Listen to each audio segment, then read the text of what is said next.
ಅಯ್ಯೋ ಯಾರು ಇಲ್ಲಪ್ಪ ಅಂದಂಗೆ. ಸರ್ ಅವರು ಹೇಳಿದರು, ಮೇಡಮ್ ನೀವು ವಚನಕಾರ್ತಿಯರು ನಮ್ಮ ಸಮಾಜಕ್ಕೆ ಕೊಟ್ಟಂಥ ಕೊಡುಗೆ ಏನು, ಒಂದಿಷ್ಟು ಮಹಿಳೆಯರು ಶರಣೆಯರ ಕುರಿತು ಮಾತನಾಡಿ ಅಂತ. ಯಾರೂ ಒಪ್ಕೊಳ್ಳಲ್ಲ, ಯಾರೂ ಒಪ್ಕೊಳ್ಳಲ್ಲ. ನಾನಾಗಲೇ ಹೇಳಿದೆ, ಬರುವಾಗ ಹೆಂಗೆ ಬರಬೇಕಪ್ಪ ಅಂತ ವಿಚಾರ ಮಾಡಿದೆ, ಆ ವಿಷಯನ ಅಲ್ಲಿಗೆ ಬಿಟ್ಟೆ. ಅದಕ್ಕೆ ಸರ್ ಹೇಳಿದರು, ಮುಖ್ಯ ಅತಿಥಿಗಳು ಇನ್ನೊಬ್ಬರು ಬೇಕ್ರಿ ಮೇಡಮ್ಮ, ನಿಮಗೆ ಗೊತ್ತಿರೋರು ಯಾರ್ಯಾರ ಪರಿಚಯಿಸ್ತಾರ ಅಂದ್ರೆ ನಮ್ಮ ಸಹೋದರಿ ನಮ್ಮ ಶ್ರೀಮತಿ ಅಂಜನಾ ಮೇಡಮ್ ಅವರು ನನಗೆ ತಟ್ಟಂತ ವಿಚಾರಕ್ಕೆ ಬಂದಿದ್ದು ನೆನಪಾಯಿತು. ಯಾಕೆಂದರೆ ಆಜು ಬಾಜು ಮನೆ, ಅಕ್ಕಪಕ್ಕದ ಮನೆ ಇರೋದರಿಂದ ಹೋಗುವಾಗ ಜೊತೆಗೆ ಬರುವಾಗ ಜೊತೆಗೆ ಇರ್ತೀವಿ. ಅದು ಈ ಮಾತು ಯಾಕೆ ನೆನಪು ಬಂತಂದ್ರೆ, ಈ ಮಾತನ್ನು 12ನೇ ಶತಮಾನದಾಗ ಅಕ್ಕ ಮಹಾದೇವಿ ವಿಚಾರ ಮಾಡಬಹುದಿತ್ತು. ಯಾಕೆಂದರೆ ಅವತ್ತು ಶಿವಮೊಗ್ಗ ಜಿಲ್ಲೆಯ ಉಡುತಡಿ ತಾಲೂಕಿನ ಅಲ್ಲಿಂದ ಕಲ್ಯಾಣದ ಅನುಭವ ಮಂಟಪ ಬರ್ತಾಳೆ ಒಬ್ಬಾಕಿನ ಅಂದ್ರೆ ಎಷ್ಟು ವಿಚಾರ ಮಾಡ್ಬೇಕಲ್ಲ ನಾವು. ಇವತ್ತು 21ನೇ ಶತಮಾನದಾಗ ಇದ್ದೀವಿ ನಾವು, 12ನೇ ಶತಮಾನದಾಗ ಆಕಿ ಒಬ್ಬಾಕಿನೇ ಹೋಗ್ಯಾಳ. ಮಾತಕ್ಕಿ ನೋಡ್ಲಿಕ್ಕೆ ಅಷ್ಟು ಚಂದ, ಸ್ಫುರದೂಕ್ತಿ, ನೋಡ್ಲಿಕ್ಕೆ ಅಷ್ಟು ಸ್ಮಾರ್ಟ್ ಇದ್ದಳಂತ ಕೌಶಿಕ ಮಹಾರಾಜ ಮದುವೆ ಮಾಡ್ಕೊಲಿಕ್ಕೆ ಗಂಟು ಬಿದ್ದಿತ್ತು ಅವಾಗ.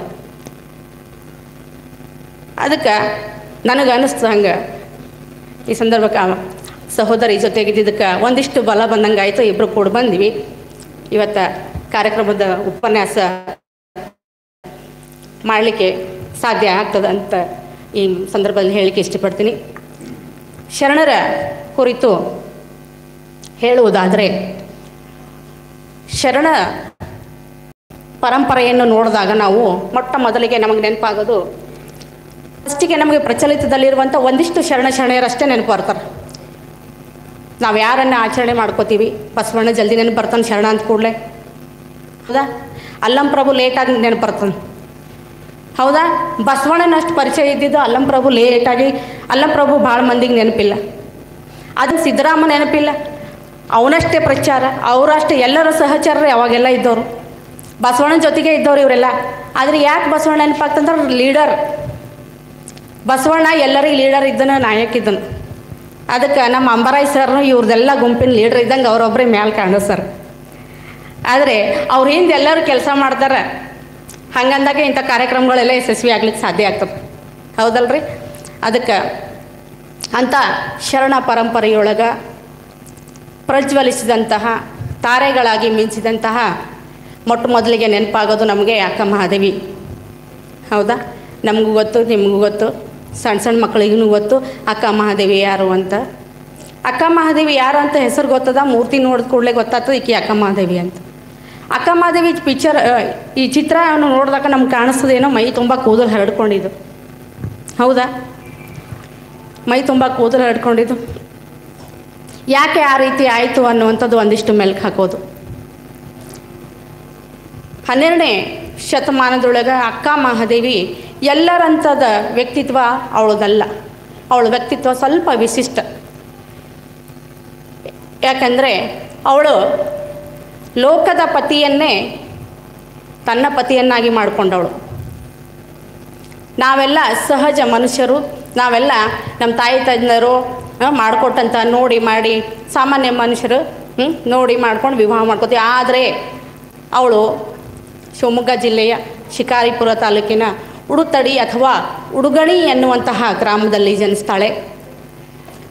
ಜನಿಸೋದಕ್ಕಿಂತ ಮುಂಚೆ ಅವ್ರ ತಂದೆ ತಾಯಿ ಭಾಳ ಕಷ್ಟಪಟ್ಟಿದ್ರಂದ್ರೆ ಮಕ್ಕಳಾಗಿದ್ದಿಲ್ಲ ಜಲ್ದಿ. ಅವರಿಗೆ ಬಹಳ ತಪಸ್ಸಿನ ಫಲ ಅಕ್ಕ ಮಹಾದೇವಿ ಜನನ ಆಗ್ತದೆ. ಅದರ ಹಿಂದಿನ ಅಕ್ಕ ಮಹಾದೇವಿ ಜನನ ಹಿಂದಿನ ಹಿನ್ನೆಲೆಯನ್ನು ಹುಡುಕ್ಬೇಕಾದ್ರೆ ಭಾಳ ದೊಡ್ಡ ಕಥೆ ಇದೆ. ಸಾಕ್ಷಾತ್ ಪಾರ್ವತಿಯ ಕಳಿ ಭೂಮಿ ಮೇಲೆ ಅಕ್ಕ ಮಹಾದೇವಿ ರೂಪದಲ್ಲಿ ಧರೆಗಿಳಿದು ಬಂದಾಳ ಅಂಥೇಳಿ ಕೆಲವೊಂದು ಕಥೆಗಳವ.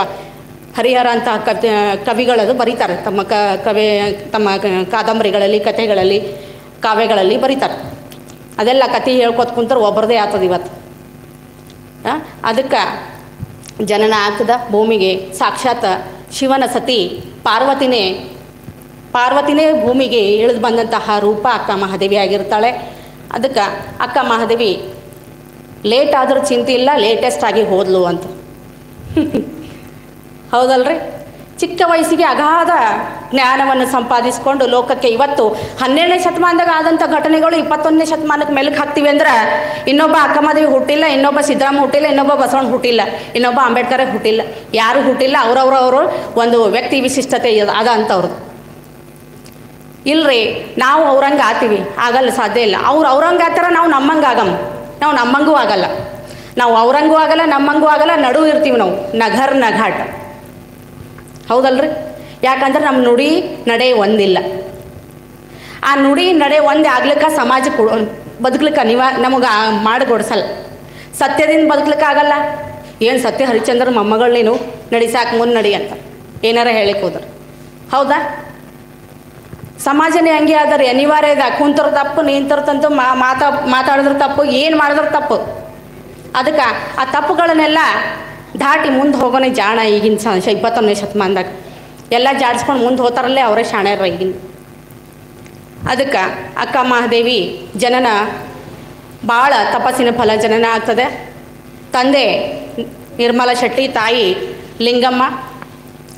ಅವಳಿಗೆ ದೀಕ್ಷಾ ಕೊಟ್ಟ ಗುರುಲಿಂಗ ದೇವರು ಅಂತ. ಗುರುಲಿಂಗ ದೇವರು ಅಂತ ನೋಡ್ರಿ.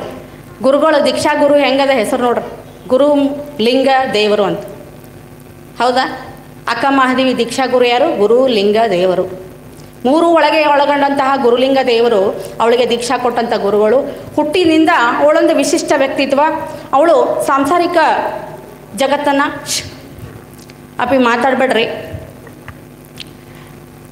ಹುಟ್ಟಿನಿಂದ ಸಾತ್ವಿಕ ಕಳೆಯನ್ನು ತುಂಬಿಕೊಂಡಂತಹ, ತೊಟ್ಲಲ್ಲಿ ಮಲಗಿರುವಂಥ ಮಗುವಿನ ಮುಖ ನೋಡಿದ್ರೆ ಅಷ್ಟೊಂದು ದೈವಿ ಕಳೆ ಎದ್ಗಳು ಕಾಣ್ ಬರ್ತಿತ್ತಂತ ಗುರುಗಳೇ ಹೇಳ್ತಿದ್ರು ಸಾಕ್ಷಾತ್. ಅವ್ರ ತಂದೆ ತಾಯಿಗೂ ಎಷ್ಟೋ ವರ್ಷದ ಫಲ. ಯಾಕೆಂದರೆ ಪಾಪ ತಾಯಿ ಭಾಳ ಅನುಭವಿಸಿರ್ತಾಳೆ, ಬಂಜೆ ಅಂಥೇಳಿ. ಯಾರ್ದಾರ ಮನೆಗೆ ಹೋದ್ರೆ ಮಾಡಿದ್ರೆ ಈಗ ಮಕ್ಕಳಾಗಿಲ್ಲ, ಈಗಿನ ಕೈಯಲ್ಲಿ ಮಕ್ಕಳು ಮುಟ್ಟಿಸ್ಕೋಬೇಡ್ರಿ, ಏನಾರ ಕೊಟ್ಟರೆ ತಿನ್ನಬೇಡ್ರಿ, ಈ ರೀತಿ ಜನ ಲೋಕ ರೂಢಿಯದಲ್ಲ ಅನ್ನೋದು ನಿಮ್ಮ ನಡುವೆ ಇರ್ತಕ್ಕಂಥ ಮಾತುಗಳು. ಅವಳು ಕೂಡ ಅನುಭವಿಸಿರ್ತಾಳೆ. ಯಾರು? ಲಿಂಗಮ್ಮ. ನಿರ್ಮಲಾ ಶೆಟ್ಟಿ ಹೆಂಡತಿ ಯಾರು? ಲಿಂಗಮ್ಮನೂ ಅಂತಾರೆ, ಸುಮತಿನೂ ಅಂತಾರೆ. ಒಂದೊಂದು ಪುಸ್ತಕದಾಗ ಒಂದೊಂದು ಹೆಸರನ್ನು ಕರೆದಿರ್ತಾರೆ. ಹೇಗೋ ಜನನ ಆಗುತ್ತೆ ಅಂತ ಪಾರ್ವತಿಯನ್ನು ದೀಕ್ಷೆ ಪಡೆದು ಮುಂದೆ ಬರ್ತಾ ಬರ್ತಾ ಬೆಳೆದಂಗೆ ತನ್ನ ಗೆಳತಿಯರು ಕೂಡ ಎಲ್ಲರೂ ಏನು ಮಾಡ್ತಾರಂದ್ರೆ ನಮ್ಮಂಗೆ ಸಹಜ ಮನುಷ್ಯರಂಗೆ ಅವ್ರ ಗೆಳತಿಯರೆಲ್ಲ ವಿಚಾರ ಮಾಡ್ತಿರ್ತಾರೆ. ನಾವು ಹೆಂಗೆ ವಿಚಾರ ಮಾಡ್ತೀವಿ? ಬಟ್ಟೆ ಉಟ್ಕೋಬೇಕು, ಹೊಸ ತಿಂಡಿಯನ್ನು ಉಣ್ಬೇಕು, ತಾಯಿ ಮಾಡಿದ. ಅವಳು ಹಂಗಿಲ್ಲ. ಹುಟ್ಟಿನಿಂದ ಏನದ ಬರೀ ಆಧ್ಯಾತ್ಮಿಕ ಹೆಚ್ಚಿಗೆ ಒಲವು ಇರ್ತದೆ. ಸದಾ ಪೂಜೆ, ಲಿಂಗ ಪೂಜೆಯಲ್ಲಿ ನಿರತರಾಗಿರ್ತಾಳೆ. ಅದಾದ ಕೂಡಲೇ ಗೆಳತಿಯರು ಎಷ್ಟೆಲ್ಲ ಆಕೆಗೆ ತಮ್ಮಳೆ ಹೋಲಿಸ್ಕೊಂಡ್ರು ಅವಳದು ಎಲ್ಲ ಅವಳು ನೆನಪು ಸ್ಮರಣೆ ಯಾರ ಕಡೆ ಇರ್ತದೆ? ಬರೀ ಚೆನ್ನಮಲ್ಲಿಕಾರ್ಜುನ ಕಡೆ ನೆನಪು ಸ್ಮರಣೆ ಇರ್ತದೆ. ಸದಾ ಅವನನ್ನೇ ನೆನಪು ಮಾಡ್ಕೋತಾ ಇರ್ತಾಳೆ. ಹೀಗೆ ಊರಾಗ ಒಂದ್ಸಲಿ ಮ್ಯಾಲೆ ಎಲ್ಲರೂ ಹೀಗೆ ಜನರೆಲ್ಲ ಊರಾಗ ಕೌಶಿಕ್ ಮಹಾರಾಜಂದು ಮೆರವಣಿಗೆ ನಡೆದಿರ್ತದೆ. ಆ ಊರಾಗ ಒಬ್ಬ ರಾಜ ಕೌಶಿಕ್ ಮಹಾರಾಜನ ಮೆರವಣಿಗೆ ನಡೆದಿರ್ತದೆ. ಅಕ್ಕ ಮಹಾದೇವಿಗೆ ಇಹಲೋಕದ ಏನು ಭೋಗಗಳವಲ್ಲ ಅವೆಲ್ಲ ಅನುಭವಿಸೋದನ್ನು ಇಷ್ಟ ಇಲ್ಲ, ಅದ್ರಾಗ ಅದಕ್ಕೆ ಇರೋದೂ ಇಷ್ಟ ಇಲ್ಲ ಆಕೆಗೆ. ಹೀಗಾಗಿ ಆಕೆ ಯಾವುದ್ರಾಗೂ ಸ್ವಲ್ಪ ಮಿಂಗಲ್ ಆಗೋದು ಕಡಿಮೆನೇ. ಗೆಳತಿರು ಒತ್ತಾಯದಿಂದ ಮನೆಯಿಂದ ಮ್ಯಾಲೆ ತಾರಸಿನ ಮೇಲೆ ಹೋಗಿ ನಿಂದಿರ್ತಾಳೆ. ನಾವೆಲ್ಲ ಏನು ಊರಾಗ ಏನಾರ ಬಂದ್ರೆ ಮ್ಯಾಲಿಗೆ ಮೇಲೆ ಹೋಗಿ ನಿಂದಿರ್ತೀವಲ್ರಿ, ಹಂಗೆ ಆಕೆನೂ ನಿಂದಿರ್ತಾಳೆ. ಅಷ್ಟು ತನ್ನ ಗೆಳತಿಯರಲ್ಲಿ ಅಷ್ಟು ಸ್ಫುರದೂಕ್ತಿ, ನೋಡಲಿಕ್ಕೆ ಅಷ್ಟು ಚಂದ ಇರ್ತಾಳೆ. ಕೌಶಿಕ್ ಮಹಾರಾಜಂದ ಮೆರವಣಿಗೆಯೊಳಗೆ ಊರು ಮಂದಿಗೆಲ್ಲ ನೋಡೋದು ಬಿಟ್ಟು ಅವನ ಕಣ್ಣು ಅಕ್ಕ ಮಹಾದೇವಿ ಮೇಲೆ ಬಿದ್ದು ಬಿಡ್ತದೆ. ಆತ ವೈಹಾಳಿ ನಡೆಯುವಂಥ ಸಂದರ್ಭಕ್ಕೆ ಅಕ್ಕ ಮಹಾದೇವಿ ಮೇಲೆ ಕಣ್ಣು ಬಿದ್ದು ಅಂದರೆ ಯಾರು ಇಂಥ ಸ್ಮಾರ್ಟ್ ಇರುವಂಥ, ಇಂಥ ಚಲೋ ಇರುವಂಥ ಹುಡುಗಿ ಇವಳು ಯಾರು ಅಂಥೇಳಿ ಮನೆಗೆ ಹೋದ ಕೂಡಲೇ ಯಾವೊಂದು ಚಿತ್ತ ಎಲ್ಲ ಚಂಚಲ ಆಗಿಬಿಡ್ತದೆ. ಮನೆಗೆ ಹೋಗೋತನ ಯಾರು? ರಾಜ. ಹೆಸರು ಹೇಳಕ್ಕೆ ಸಕಲ ಸುಖ ವೈಭೋಗವನ್ನು ಅನುಭವಿಸಿದಂಥ, ತಾನು ಬೇಡಿದ್ದನ್ನು ಪಡೆಯುವಂಥ ಶಕ್ತಿ ಇರುವನು. ಹೌದಾ? ರಾಜ ಅಂದರೆ ಎಲ್ಲ ಸಿಗುವಂಥದ್ದು ಅವನಿಗೆ ಕೇಳಿದ್ರೆಲ್ಲ ಸಿಗುವಂಥದ್ದು. ಹಾಗೆ ಯಾರು ಈ ಊರಲ್ಲಿ ಇಂಥ ಚಲುವಿರುವಂತಹ ಹುಡುಗಿ ದೂತರನ್ನು, ಸೈನಿಕರನ್ನು ಕಳಿಸ್ತಾನೆ ಮನೆಗೆ ಕೊಟ್ಟು. ಯಾರವರು ಕೇಳ್ಕೊಂಡು ಬಾ, ಲಗ್ನ ಮಾಡಿಕೊಂಡ್ರೆ ಅವಳನ್ನೇ ಮಾಡ್ಕೋತೀನಿ ಅನ್ನುವಂಥದ್ದು ಆ ಕ್ಷಣಕ್ಕೆ ನಿರ್ಧಾರ ಮಾಡಿಬಿಡ್ತಾನೆ. ಮನೆಗೆ ಕಳಿಸ್ತಾನೆ. ಮನೆಗೆ ಕಳಿಸಿದಾಗ ಆ ಸಂದರ್ಭಕ್ಕೆ ಮನೆಗೆ ಕಳಿಸಿ ಆ ಸೈನಿಕ ಬಂದು ಅವ್ರ ತಂದೆ ತಾಯಿ ಮುಂದೆ ಇಟ್ಟಾಗ ಅವರು ನಿರಾಕರಣೆ ಮಾಡ್ತಾರೆ. ಯಾಕೆ ನಿರಾಕರಣೆ ಮಾಡ್ತಾರೆ?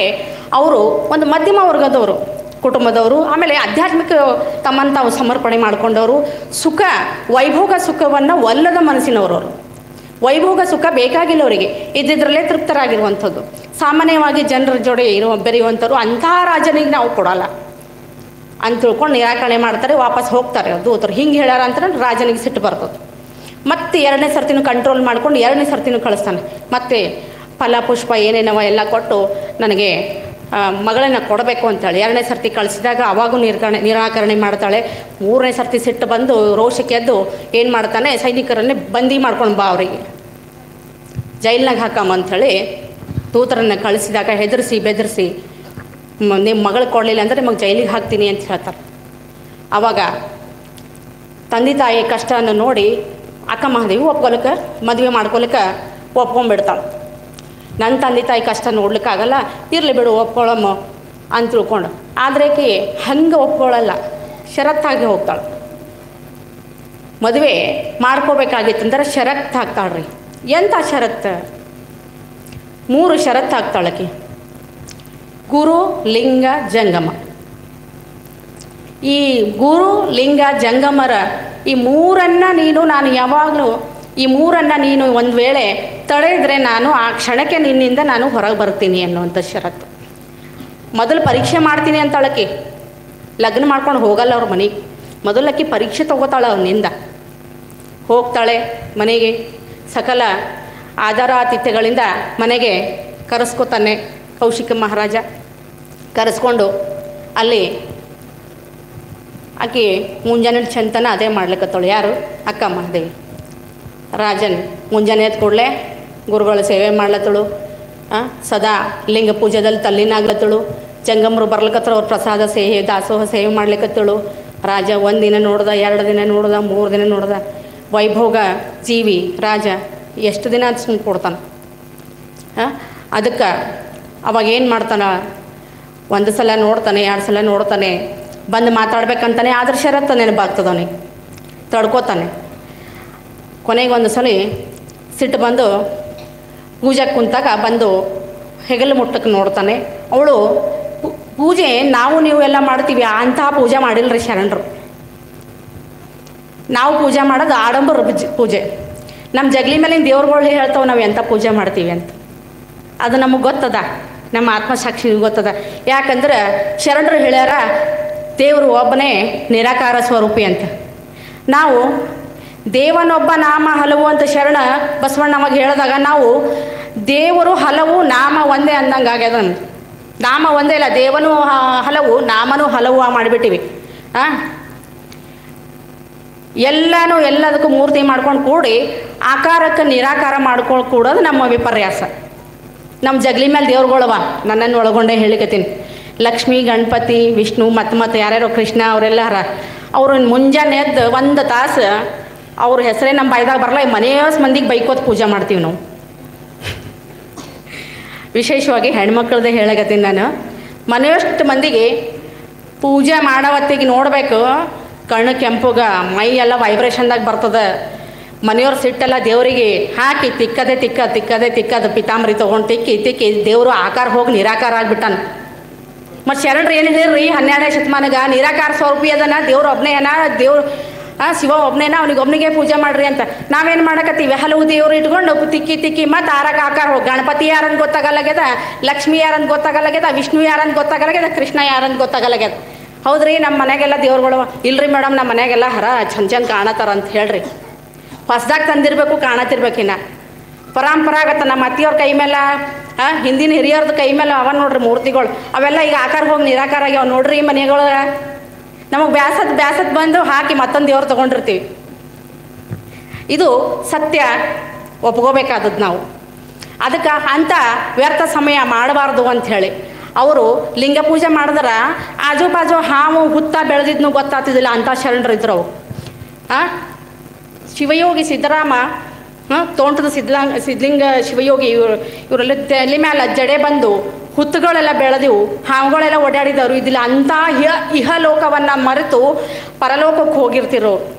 ದೇಹ ಅಷ್ಟೇ ಕಣ್ಣಿಗೆ ಕಾಣಿಸ್ತಿತ್ತು, ಅವ್ರದ್ದು ಮನಸ್ಸೆಲ್ಲ ಎಲ್ಲಿರ್ತಿತ್ತು, ಪರಮಾತ್ಮನಲ್ಲಿ ಇರ್ತಿತ್ತು. ನಮ್ಮ ಪೂಜೆ ಹಾಗಿಲ್ಲ. ಪರಮಾತ್ಮ ಅಂತ ತಲೆ ಕೆಟ್ಟು ಅವನೇ ಎದ್ದು ಹೋಗಬೇಕು, ಇಲ್ಲ ಅವನೇ ಭೂಮಿಗೆ ಬರ್ಬೇಕು, ಸಾಕು ಬಿಡು ನಿನ್ನ ಪೂಜೆ ಅಂತೇಳಿ ನಾವು ಅಂತ ಪರಿ ಮಾಡ್ತೀವಿ. ಅದಕ್ಕೆ ನಮ್ಮ ಪೂಜೆ ಎಲ್ಲ ದೇವರು ಒಂದು ವೇಳೆ ನಾವು ಮಾಡಿದ ಪೂಜೆ ಎಲ್ಲ ನೋಡಿ ಅವ ಕಣ್ಣು ತೆರೆದ್ರಂದ್ರೆ ನಾವೇನು ಇರಲ್ಲ, ಅವ ಮ್ಯಾಲೆ ಬರ್ತಾ ನಾವು ಕೆಳಗೆ ಹೋಗ್ತೀವಿ ಅಂತ ಮಟ್ಟಿಗೆ ಪೂಜಾ ತಾಯಂದ್ರೆ ದಯವಿಟ್ಟು ಅನ್ಯತಾ ಭಾವಿಸ್ಬೇಡ್ರಿ, ತಪ್ಪನ್ನು ತಿಳ್ಕೊಬೇಡ್ರಿ. ಏನು ಪೂಜಾದ ಬಗ್ಗೆ ಹಿಂಗೆ ಹೇಳತ್ತಾರ ಅಂಥೇಳಿ ಇಲ್ಲ, ನಮ್ಮ ಸತ್ಯದ ವಾಸ್ತವದ ದಿನನಿತ್ಯ ಚರಿಯನ್ನು ಹೇಳತ್ತೀನಿ ನಾನು. ನಾವು ಅಧ್ಯಾತ್ಮದ ಬಗ್ಗೆ ನಾವು ಏನು ಮಾಡ್ಲತ್ತೀವಿ ಅಂದ್ರೆ ಆಡಂಬರ ಭಕ್ತಿ ಮಾಡ್ಲಿಕ್ಕತ್ತೀವಿ ಹೊರತು ಅಧ್ಯಾತ್ಮದಾಗ ನಾವು ಒಳಗೆ ಹೋಗ್ತಾ ಇಲ್ಲ. ಯಾವ ದೇವರಿಗೆ ಏನು ಮಾಡ್ಬೇಕಂತ ಒಂದೇ ನಾಮಸ್ಮರಣೆ ಮಾಡೋದಿಲ್ಲ ನಾವು, ಸುಮ್ಮನೆ ಅವ್ರಿಗೆ ಬೈಕೋತ ಪೂಜೆ ಮಾಡೋದ್ರಾಗ ಅರ್ಥ ಇರಲಾರ ಅನ್ನುವಂಥದ್ದು ಶರೀರ ನಮ್ಗೆ ಹೇಳ್ಕೊಟ್ಟಿರುವಂಥದ್ದು. ಲಿಂಗ ಪೂಜೆ ಮಾಡ್ಕೊಂಥ ಸಂದರ್ಭಕ್ಕೆ ಮತ್ತೆ ವಿಷಯಕ್ಕೆ ಬರ್ತೀನಿ. ವಿಷಯಾಂತರ ಐತೆ ಇಷ್ಟಿತನ. ಈಗ ಮತ್ತೆ ವಿಷಯಕ್ಕೆ ಬರ್ತೀನಿ. ಅಕ್ಕ ಮಹಾದೇವಿ ಲಿಂಗ ಪೂಜೆ ಮಾಡ್ಕೊತ ಸಂದರ್ಭಕ್ಕೆ ತಲೆ ಕೆಟ್ಟು ವಿಲಾಸಿ ಜೀವನ ಅನುಭವಿಸಿದಂಥ ಕೌಶಿಕ ಮಹಾರಾಜ ಸುಮ್ಮನೆ ಕುಂದ್ರೋದಿಲ್ಲ. ಬಂದು ಹೆಗಲು ಮುಟ್ಟಿ ಹೆಗಲ ಮೇಲೆ ಇರುವಂಥ ಶರಗ್ ಜಾರಿರ್ತದೆ, ಅವಳು ಸೌಂದರ್ಯ ನೋಡಿ ಹುಚ್ಚೆದ್ದಿರ್ತದೆ ಅವನಿಗೆ. ಯಾಕಂದ್ರೆ ಸುಮ್ಮನೆ ಕೊಡಲ್ಲ, ವಿಲಾಸಿ ಜೀವನ ಅನುಭವಿಸಿದ ರಾಜ ಒಮ್ಮೆ ಶರಗಿಡ್ದು ಎಳೆದಾಗ ಅಕ್ಕ ಮಹಾದೇವಿ ಇಹಲೋಕವನ್ನು ಮರೆತು ಪೂಜೆ ಕುಂತಾಗ ಆಕೆ ಎಳೆದಾಗ ಗೊತ್ತಾಗಿರ್ತದೆ. ಅಲ್ಲಿ ತನ ಬಂದಿದ್ದು ಗೊತ್ತಿರಲ್ಲ, ಹೋಗಿದ್ದು ಗೊತ್ತಿರಲ್ಲ, ಏನೂ ಇರಲ್ಲ, ವಿಚಾರ ಮಾಡ್ತಾನೆ ಹಿಂಗೆ ಮಾಡಲೇಬೇಡ ಅಂತ. ಆದರೂ ಕಂಟ್ರೋಲ್ ಮಾಡ್ಕೊಳ್ಳೋದಿಲ್ಲ, ಕಂಟ್ರೋಲ್ ತಪ್ಪಿಬಿಡ್ತದೆ. ಆವಾಗ ಏನಂಥೇಳಿ ಗಸಕ್ಕನ ಎದ್ದು ನಿಂತು ಈ ಛೇಡನೆ ಮಾಡ್ತಾಳೆ. ಇದಕ್ಕೆ ಪುರುಷಾರ್ಥಕ್ಕೆ ಬೈತಿರ್ತಾಳೆ. ಏನಂತ ನೀನು ತಿಳ್ಕೊಂಡೆ, ನನ್ನ ಯಾವ ಪುರುಷಾರ್ಥಕ್ಕೆ ನನ್ನ ನಿಲ್ಲಲ್ಲಿ ಕರ್ಕೊಂಡು ಬಂದಿದ್ದಿ? 3 ಷರತ್ತಿನ ಮೇರೆಗೆ ಕರ್ಕೊಂಡು ಬಂದಿದ್ದು ನೀನು. 3 ಷರತ್ತಿನ ಮೇರೆಗೆ ಕರ್ಕೊಂಡು ಬಂದಮೇಲೆ ನೀನು ನಿರ್ವಹಣೆ ಮಾಡೋದಲಗಿದ್ದಿ, ಮಾಡೋದಿಲ್ಲ, ತಪ್ಪಿಬಿಟ್ಟೆ. ಅವಾಗೇ ಆಕೆ ಷರತ್ತು ಹಾಕ್ಕೊಂಡು ಬಂದಿಳು, ಒಂದು ಕ್ಷಣ ಗುರುಲಿಂಗ ಸೇವೆಗೆ ಜಂಗಮಠ ಸೇವೆಗೆ ನೀನೇನಾದರೂ ಅಡ್ಡಿಪಡಿಸಿದ್ರೆ ನಾನು ಒಂದು ಕ್ಷಣ ನಿನ್ನ ಹತ್ರ ಇರೋದಿಲ್ಲ, ನಿನ್ನ ಮನೆಯೊಳಗೆ ಇರೋದಿಲ್ಲ ಅಂತ. ಆವಾಗ ಏನದ ಮೈಯೊಳಗೆ ಎಲುಬಿನ ಮೂಟೆ ಇವೆಲ್ಲ ಮೈಯೊಳಗೆ ಇದ್ದಿದ್ದೆಲ್ಲ ವಚನದ ಮೂಲಕ ಹೇಳ್ತಾಳಕ್ಕೆ. ನನ್ನ ಸೌಂದರ್ಯ ನೋಡಿ ನಿನಗೆ ಹಿಂಗೆ ಆಗ್ಲಿಕ್ಕತ್ತದಲ್ಲ, ಏನದ ಈ ಶರೀರ ಅನ್ನೋದೇನದ, ಈ ಮ್ಯಾಲಿರುವಂಥ ಚರ್ಮ ಒಂದು ಹೊದಿಕೆ ಅದ, ಒಳಗೆ ತೆಗೆದ್ರೆ ಏನೂ ಇಲ್ಲ ಅನ್ನುವಂಥದ್ದು ಆ ಮನವರಿಕೆ ಮಾಡಿ ಅವ್ನು ಹುಚ್ಚದ್ದು ಬಟ್ಟೆಯೆಲ್ಲ ಕಳೆದು ಅವ್ನು ಮುಂದೆ ಬಿಟ್ಟಾಕಿ ಅವ್ನು ಹುಚ್ಚದ್ದು ನೆಲ ಬಿದ್ದು ಉರುಳಾಡ್ತಾನೆ. ಕೌಶಿಕ ಮಹಾರಾಜ ಹುಚ್ಚ ಹಿಡ್ದಿದ್ದವನಿಗೆ ಅವಳು ಮಾತಾಡಿದ್ದು ಆ ಪ್ರಸಂಗವನ್ನು ಹಾಗೆ ಕೂದಲನ್ನು ಬಿಟ್ಕೊಂಡು ಇದು ರಾಜನ ಆಸ್ಥಾನ ಬಿಟ್ಟು ಹೊರಗೆ ಹೋಗ್ತಾರೆ. ಹೊರಗೆ ಓಡ್ಲಿಕ್ಕೆ ಶುರು ಮಾಡ್ತಾಳೆ. ಎಲ್ಲ ಸೈನಿಕರೆಲ್ಲ ನೋಡಿ ಹುಚ್ಚದ್ದು ಅಲ್ಲಿಲ್ಲೇ ಸುಸ್ತು ಬಿದ್ದಿರ್ತಾಳೆ. ಹಿಂಗ್ಯಾಕೆ ಅಕ್ಕ ಮದುವೆ ಯಾಕೆ ಹಿಂಗೆ ಮಾಡ್ತಾಳೆ ಏನು ಹುಚ್ಚು ಹಿಡಿತಾನಂತ. ಆದರೆ ಹುಚ್ಚು ಮನುಷ್ಯರಿಗೆ ಹಿಡಿದಿದ್ದು ಬಿಡಿಸಿದ್ಲು ಅವನು. ಯಾರಿಗೆ? ಕೌಶಿಕ ಮಹಾರಾಜನಿಗೆ ಇರುವಂತಹ ಸೌಂದರ್ಯದ ಹುಚ್ಚನ್ನು ಬಿಡಿಸುವಂತಹ ಪರಿ ಇದು. ಓಡ್ತಾಳೆ. ಜನರೆಲ್ಲ ಹೋಗಿ ತಂದೆ ತಾಯಿಗೆ ಹೇಳ್ತಾರೆ, ಅಕ್ಕ ಮದುವೆ ಹಿಂಗಂತ ಬಟ್ಟೆ ಇಲ್ಲಾರೆ ಮೈ ಮೇಲೆ ಕೂದಲೆಲ್ಲ ಮರಿ ಮಾಡ್ಕೊಂಡು ಹಿಂಗೆ ಹೊಂಟಾಳಂತ. ಒಂದೊಂದು ಕಥೆಯೊಳಗೆ ಒಂದೊಂದು ರೀತಿ ಬರ್ತದೆ. ಕೂದಲನ್ನು ಮರಿ ಮಾಡ್ಕೊಂಡು ಬಂದಾಳ ಅಂತ. ಆದರೆ ಕೆಲವೊಬ್ಬ ಕವಿಯರು ಏನು ಬರೀತಾರೆ ಅಂದರೆ, ಕಂಬಳಿ ಕರಿ ಬಟ್ಟಿದ ಕಂಬಳಿ ಇರ್ತದಲ್ರಿ, ಕಂಬಳಿ ಅಂದ್ರೆ ಹಿರಿಯರಿಗೆ ಗೊತ್ತದ. ಕಂಬಳಿಯನ್ನು ಹೊತ್ಕೊಂಡು ಸ್ವಲ್ಪ ಇದ್ದಂಥ ಕೂದಲನ್ನು ಮರೆ ಮಾಡಿಕೊಂಡ್ಲು ಅನ್ನುವಂಥದ್ದು, ಮೈ ತುಂಬ ಕರಿ ಬಟ್ಟೆಯನ್ನು ಸುತ್ಕೊಂಡಿದ್ಲು ಅನ್ನುವಂಥದ್ದು ಕೆಲವೊಂದು ಕಾವ್ಯಗಳೊಳಗೆ ಬರ್ತಾವೆ. ಹಂಗೆ ಇಲ್ಲಿ ರಾಜಸ್ಥಾನವನ್ನು ಬಿಟ್ಟು ಹೊರಗೆ ತಂದೆ ತಾಯಿಗೆ ಗೊತ್ತು, ಅವರು ಗಾಬರಿಯಾಗಿ ಹಿಂಗ್ಯಾಕೆ ಅಕ್ಕ ಮದುವೆ ಹಿಂಗ್ಯಾಕೆ ಹೊಂಟಾಳ ಅಂತಂದು ಬಟ್ಟೆ ಬರಿ ಹಿಡ್ಕೊಂಡು ಬಂದಿರ್ತಾರೆ ಅವರು. ಬಟ್ಟಿ ಬಂದು ಭೇಟಿಯಾದಾಗ ಬಟ್ಟೆ ತೊಗೊಂಡು ಬಂದಿರ್ತಾರೆ. ಹಿಂಗ್ಯಾಕೆ ಅಕ್ಕ ಮದುವೆ ಏನಾಯಿತು, ಯಾಕೆ ಹಿಂಗೆ ಅಂದಾಗ ನಡೆದಂಥ ವಿವರ ಹೇಳ್ತಾಳೆ. ನನ್ನಿಂದ ಈಗ ಸಾಧ್ಯ ಇಲ್ಲ, ನನ್ನ ಮೂಲ ಏನದ ಎಲ್ಲದ ನನಗೆ ಚನ್ನಮಲ್ಲಿಕಾರ್ಜುನಲ್ಲಿ ಸೇರೋದದ, ನನಗಿದು ಇಹಲೋಕದ ಗಂಡರ ನನಗೇನೂ ಇಲ್ಲ. ಯಾವ ರೀತಿ ಸಂಬಂಧ ಎಲ್ಲ ಸಹೋದರರು. ಈ ಒಂದು ವಚನ ಬರುತ್ತೆ ಆ ಸಂದರ್ಭಕ್ಕೆ, ಆ ವಚನವನ್ನು ನಿಮ್ಮ ಮುಂದೆ ನಾನು ಪ್ರಸ್ತಾಪ ಮಾಡ್ತಾನೆ. ಆವಾಗ ಹೇಳ್ತಾಳೆ ತನ್ನ ತಂದೆ ತಾಯಿಗೆ ಏನಂತ ಅಂದರೆ,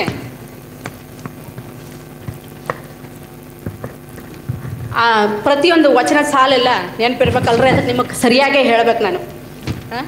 ತಪ್ಪಿ ಹೇಳಿದ್ರೆ ಮನೆಗೆ ಹೋಗಿ ಚೆಕ್ ಮಾಡ್ಕೊಂಡ್ರಿ ಅಂದ್ರೆ ಮತ್ತೆ ಮೇಡಮ್ ನೋಡು ತಪ್ಪು ಹೇಳ್ಯಾರ ಅಂತೇಳಿ ಅದಕ್ಕೆ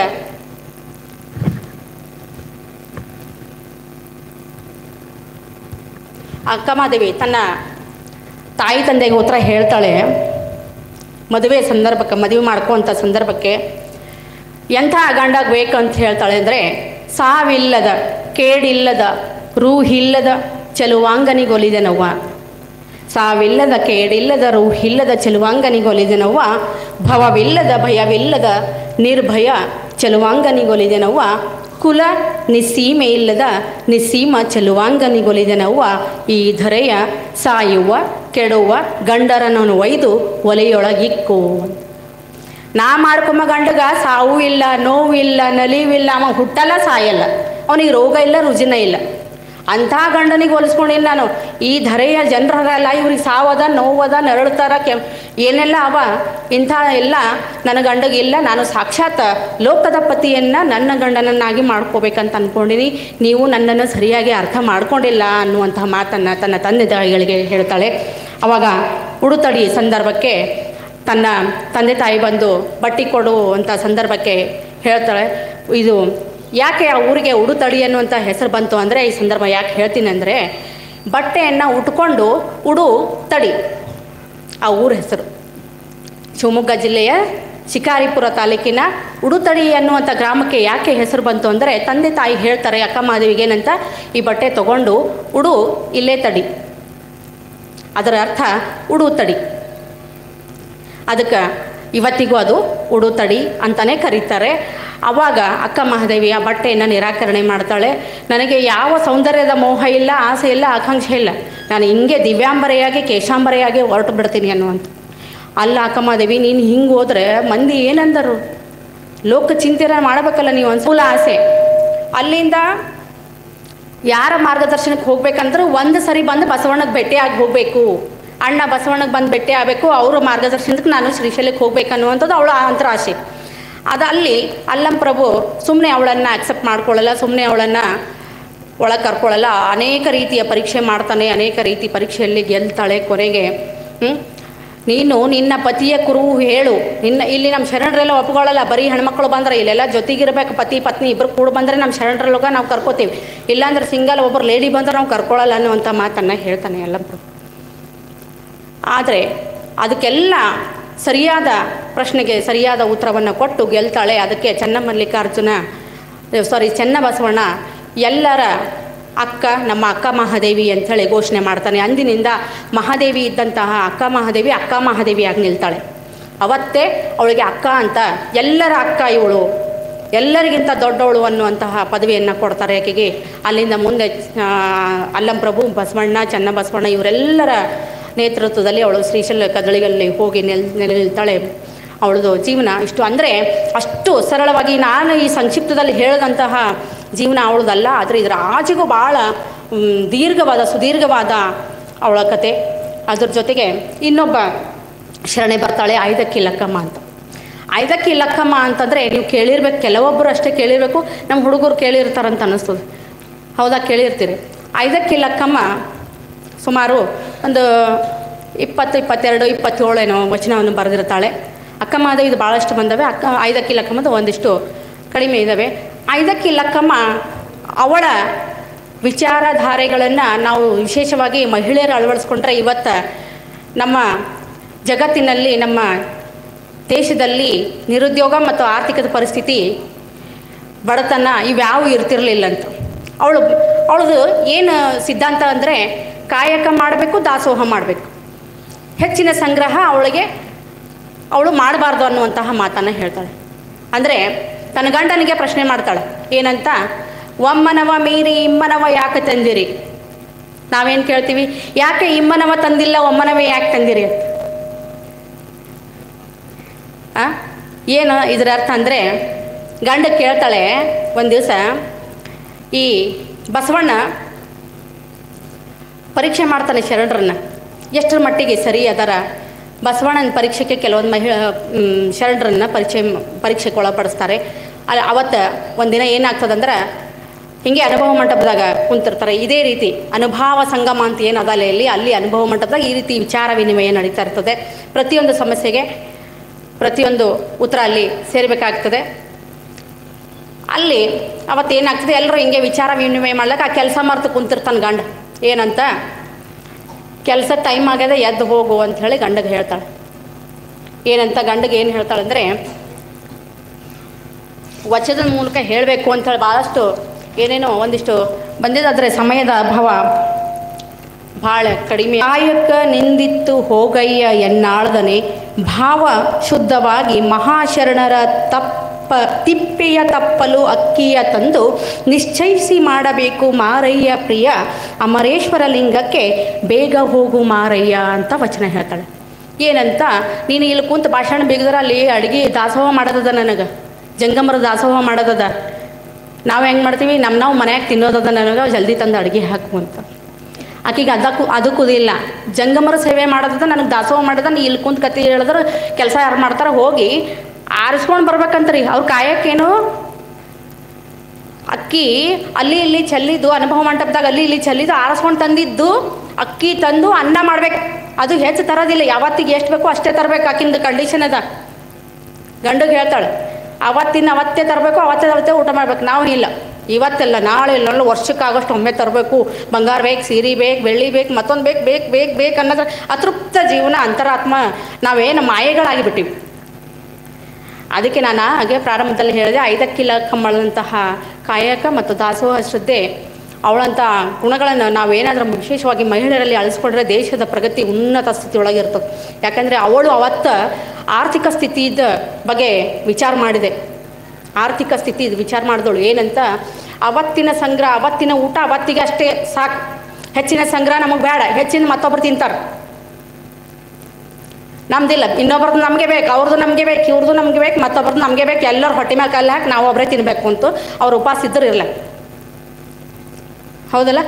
ಅದಕ್ಕೆ ಅವತ್ತೇನಾಯ್ತು ಘಟನೆ ಅಂತಂದರೆ, ಈತ ಇಲ್ಲಿ ಹೋಗೋಕೆ ತಡ ಆಯಿತು. ಬಸವಣ್ಣ ಏನು ಮಾಡಿದ್ರು, ಒಂದೇ ಕಡೆ ಕಲೆ ಹಾಕಿದ್ನು, ಒಂದಿಷ್ಟು ಅಕ್ಕಿ ಚಲಿಬಿಟ್ಟಿನಿ ಬೇಕಂತೆ ಇವರನ್ನು ಪರೀಕ್ಷೆಗೆ ಒಡಪಡಿಸೋಕ್ಕೆ. ಅಕ್ಕಿ ತಂದು ಅಲ್ಲಿ ಹಾಕಿದ್ನು. ಆತ ಏನು ಟೈಮ್ ಆಗ್ಯದ ಅಂತೇಳಿ ನಾನು ಹೆಂಡ್ತಿ ಬೈತಾಳೆ ಅಂತ ತಿಳ್ಕೊಂಡು ಬಡ ತುಂಬ್ಕೊಂಡು ಮನೆಗೆ ಹೋದ್ನು. ಅಕ್ಕಿ ನೋಡ್ತಾಳೆ ದಿನಕ್ಕಿಂತ ಹೆಚ್ಚಿಗೆ ಅಕ್ಕಿ ಆಗತ್ತ. ಒಮ್ಮನವ ಮೀರಿ ಇಮ್ಮನವ ಯಾಕೆ ತಂದ್ರಿ? ನಾವು ಕೇಳಿದ್ವ ಒಂದಿನಾರ ನಮ್ಮ ಮನೆ ನಮ್ಮ ಯಜಮಾನರಿಗೆಲ್ಲ ಯಾಕೆ ಇಷ್ಟು ತಂದಿರಿ, ಇಷ್ಟೇ ಯಾಕೆ ತಂದಿರಿ ಅಂತ ಕೇಳ್ತೀವಿ. ಭಾಳಷ್ಟು ತಂದ್ರೆ ನಮಗೆ ಖುಷಿ, ಕಡಿಮೆ ತಂದ್ರೆ ನಡಿ ಹೊರಗೆ ಹೋಗಿ, ನಿನಗೆ ಇವತ್ತಿನ ಊಟ ಇಲ್ಲಿ ನಾವೇ ತಿಂತೀವಿ ಅನ್ನೋ ಪರಿಸ್ಥಿತಿಗೆ ಬಂದೀವಿ ನಾವು. ಅವತ್ತು ತನ್ನ ಗಂಡನಿಗೆ ಕೇಳಿದಂಥ ಪ್ರಶ್ನೆ ನಾವು ಇವತ್ತು ಕೇಳಿದ್ದೆ. ಆದರೆ ನಮ್ಮ ದೇಶ ಹಂಗ ಇಲ್ಲ. ಆಕೆ ಗೊತ್ತಾಗ್ತದೆ, ಇದು ಬಸವಣ್ಣನ ಅನುಮಾನದ ಚಿತ್ತ, ಆತನ ಪರೀಕ್ಷೆಯ ಚಿತ್ತ. ಏನಂತ, ದಿನಗಿಂತ ಇವತ್ತು ಎಷ್ಟಿಗೆ ತಂದಿದ್ದಿ, ಇಷ್ಟು ಅರ್ಜೆಂಟಾಗಿ ಬಂದಿದ್ದಿ, ಮತ್ತು ಇಷ್ಟು ಅಕ್ಕಿ ನಿನಗೆ ಇಷ್ಟು ಜಲ್ದಿ ಸಣ್ಣ ಸಮಯದಾಗ ಹೆಂಗೆ ಸಿಕ್ತು ಅನ್ನುವಂಥ ವಿಚಾರ ನೋಡ್ರಿ ಅವಳ ಆರ್ಥಿಕ ಚಿಂತನೆ. ಇಷ್ಟು ಕಡಿಮೆ ಸಮಯದೊಳಗೆ ಇಷ್ಟಕ್ಕಿ ನೀ ಹೆಂಗೆ ತಂದಿ, ಅದು ಹೆಂಗಾಗಿ ತಂದಿದೆ ಹಂಗೆ ಅಲ್ಲೇ ಒಯ್ದು ಹಾಕು. ಅದಕ್ಕೆ ಒಮ್ಮನವ ಮೀರಿ ಇಮ್ಮನ ತಂದಿದ್ದಕ್ಕೆ ವಾಪಸ್ ಒಯ್ದು ಮತ್ತೆ ಶಿಕ್ಷೆ ಕೊಟ್ಟಳು ಗಂಡಗೆ, ಎಷ್ಟು ತರಬೇಕು ದಿನ ಅಷ್ಟೇ ತೊಗೊಂಡು ಬಾ. ಅವತ್ತು ಮತ್ತು ಹಾಗೆ ಬರುವಾಗ ಭಿನ್ನಾಹ ಕೊಟ್ಟು ಬಾ. ಎಲ್ಲ ಶರಣರು ಭಿನ್ನಾಹ ಕೊಟ್ಟು ಬಾ ಅಂದ್ರೆ ದಿನದ ಒಂದು ಅಕ್ಕಿ ಸೇರಿನಾಗ ಎಲ್ಲ ಶರಣರಿಗೆ ಹೆಂಗೆ ಊಟ ಮಾಡ್ತಾನೆ ನಾನು ಹೇಳ್ತೀನಿ ಅಂತ ಅವನಿಗೆ ಚಿಂತೆ ಬಿತ್ತು ನೋಡ್ರಿ. ಆಗಿಂದ ಹಾಗೆ ಇತ್ತು ಮಹಿಳೆಯರ ಶಕ್ತಿ. ಯಾಕಂದ್ರೆ ನಡೆ ಮತ್ತು ಶುದ್ಧ, ನುಡಿ ಶುದ್ಧ. ಭೂಲೋಕಕ್ಕೆ ದೈವಿ ಸ್ವರೂಪರವರೆಲ್ಲ, ಪವಾಡ ಸದೃಶರವರೆಲ್ಲ. ಅದಕ್ಕೆ ಎಲ್ಲರಿಗೆ ವೀಳ್ಯದೆಲೆ ಜೊತೆಗೆ ಕೊಟ್ಟು ಭಿನ್ನಾಹ ಕೊಟ್ಟು ಬಾ ಅಂತ ಹೇಳಿದಳು. ಊಟಕ್ಕೆ ಇವತ್ತು ನಮ್ಮನೆಗೆ ಬರ್ರಿ ಅಂಥೇಳಿ ಎಲ್ಲ ಶರಣರಿಗೆ ಹೇಳಿ ಬರ್ಬೇಕಮ್ಮ, ಜೊತೆಗೆ ಅಕ್ಕಿ ತರಬೇಕು. ಅವತ್ತಿನ ಆ ಭಿನ್ನಾಹದಾಗ ಎಷ್ಟು ಮಂದಿ ಬಂದು ಊಟ ಮಾಡಿದ್ರಂತಂದರೆ, ಒಂದು ಹಿಡಿ ಅಕ್ಕಿಯಿಂದಲೇ 1,96,000 ಜಂಗಮರಿಗೆ ಊಟ ಮಾಡಿಸ್ಲಂತ. ಸಾಧ್ಯ ಅದ ರೀ? ಒಂದು ಹಿಡಿ ಅಕ್ಕಿಯಿಂದಲೇ 1,96,000 ಜಂಗಮರಿಗೆ ಊಟ ನೀಡಿ ಬಸವಣ್ಣನವರಿಂದ ಸೈ ಎನಿಸಿಕೊಂಡಂತಹ ಮಹಾ ಶಿವಶರಣೆ. ನಿಮ್ಮನಿಂದೆಲ್ಲ ಸಾಧ್ಯ ಇಲ್ಲ ಇವೆಲ್ಲ.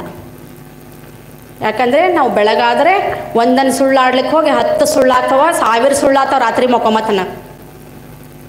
ಯಾಕಂದರೆ ಪರಿಸ್ಥಿತಿಯನ್ನು ಸುಧಾರಣೆಗಾಗಿ ಸುಳ್ಳು ಹೇಳಲಿಕ್ಕೆ ಹೋಗ್ತೀವಿ ನಾವು. ದಿನ ಬೆಳಗಾದರೆ ನಾಟಕೀಯ ಜೀವನ, ದಿನ ಬೆಳಗಾದರೆ ಸುಳ್ಳಿನ ಜೀವನ ನಮ್ಮದು. ಒಂದು ಸುಳ್ಳು ಹೇಳಕ್ಕೆ ಹೋಗಿ ಮತ್ತೊಂದು ಸುಳ್ಳು ಶುರು ಮಾಡ್ತೀವಿ, ಮತ್ತೊಂದು ಸುಳ್ಳು ಹೇಳಕ್ಕೆ ಮತ್ತೊಂದು ಸುಳ್ಳು ಶುರು ಮಾಡ್ತೀವಿ. ಉದ್ದೇಶಪೂರ್ವಕವಾಗಿ ಸುಳ್ಳು ಹೇಳ್ಬೇಕನ್ನೋದಿರಲ್ಲ, ಸುಮ್ಮನೆ ಏನೋ ಅನಿವಾರ್ಯ. ಈ ಕ್ಷಣ ಹೋದ್ರೆ ಸಾಕು, ಮುಂದಿಂದ ನೋಡ್ಕೊಂಬರಿ ಅನ್ನುವಂಥ ತಲೆಯಾಗಿರ್ತದೆ ನಮಗೆ. ಆದರೆ ಹಂಗಿಲ್ಲ, ಶರಣರ ಹಾದಿ ಬೇರೆನೆ. ಅವ್ರಂಗ ನಡಿಲಿಕ್ಕೆ ಆಗಲ್ಲ. ಅದಕ್ಕೆ ಅವತ್ತು ಏನಪ್ಪ ಬ್ಯಾಸರ ಉಂಟ ಸಾಕ್ರಿ ಮೇಡಮ್ ಕೂಡ್ರಿ ಅಂತ ಅಂದ್ರೆ ಕೂಡ್ಬಿಡ್ತೀನಿ ಬಿಟ್ಟಂತ ವಿಷಯ ಇಲ್ಲ. ಇನ್ನೂ 1-2 ನಿಮಿಷ ಕೇಳ್ತೀರಂದ್ರೆ ಹೇಳ್ತೀನಿ, ಮುಂದುವರಿಸ್ತೀನಿ. ಸುಮ್ಮನೆ ಕಾಟಾಚಾರ ಕೇಳ್ಬೇಡ್ರಪ್ಪ. ಒಟ್ಟಾರೆ ಅವಳ ವಚನಗಳಲ್ಲಿ ಆತ್ಮೋದ್ಧಾರ, ಲೋಕೋದ್ಧಾರ, ದ್ವಿಮುಖ ಆಶಯ ಇವನ್ನೆಲ್ಲ ನಾವು ನೋಡ್ತೀವಿ. ಜೊತೆಗೆ ಕಾಯಕ ಮತ್ತು ದಾಸೋಹ ಎರಡನ್ನು ಅವಳಲ್ಲಿ ಇದ್ವು.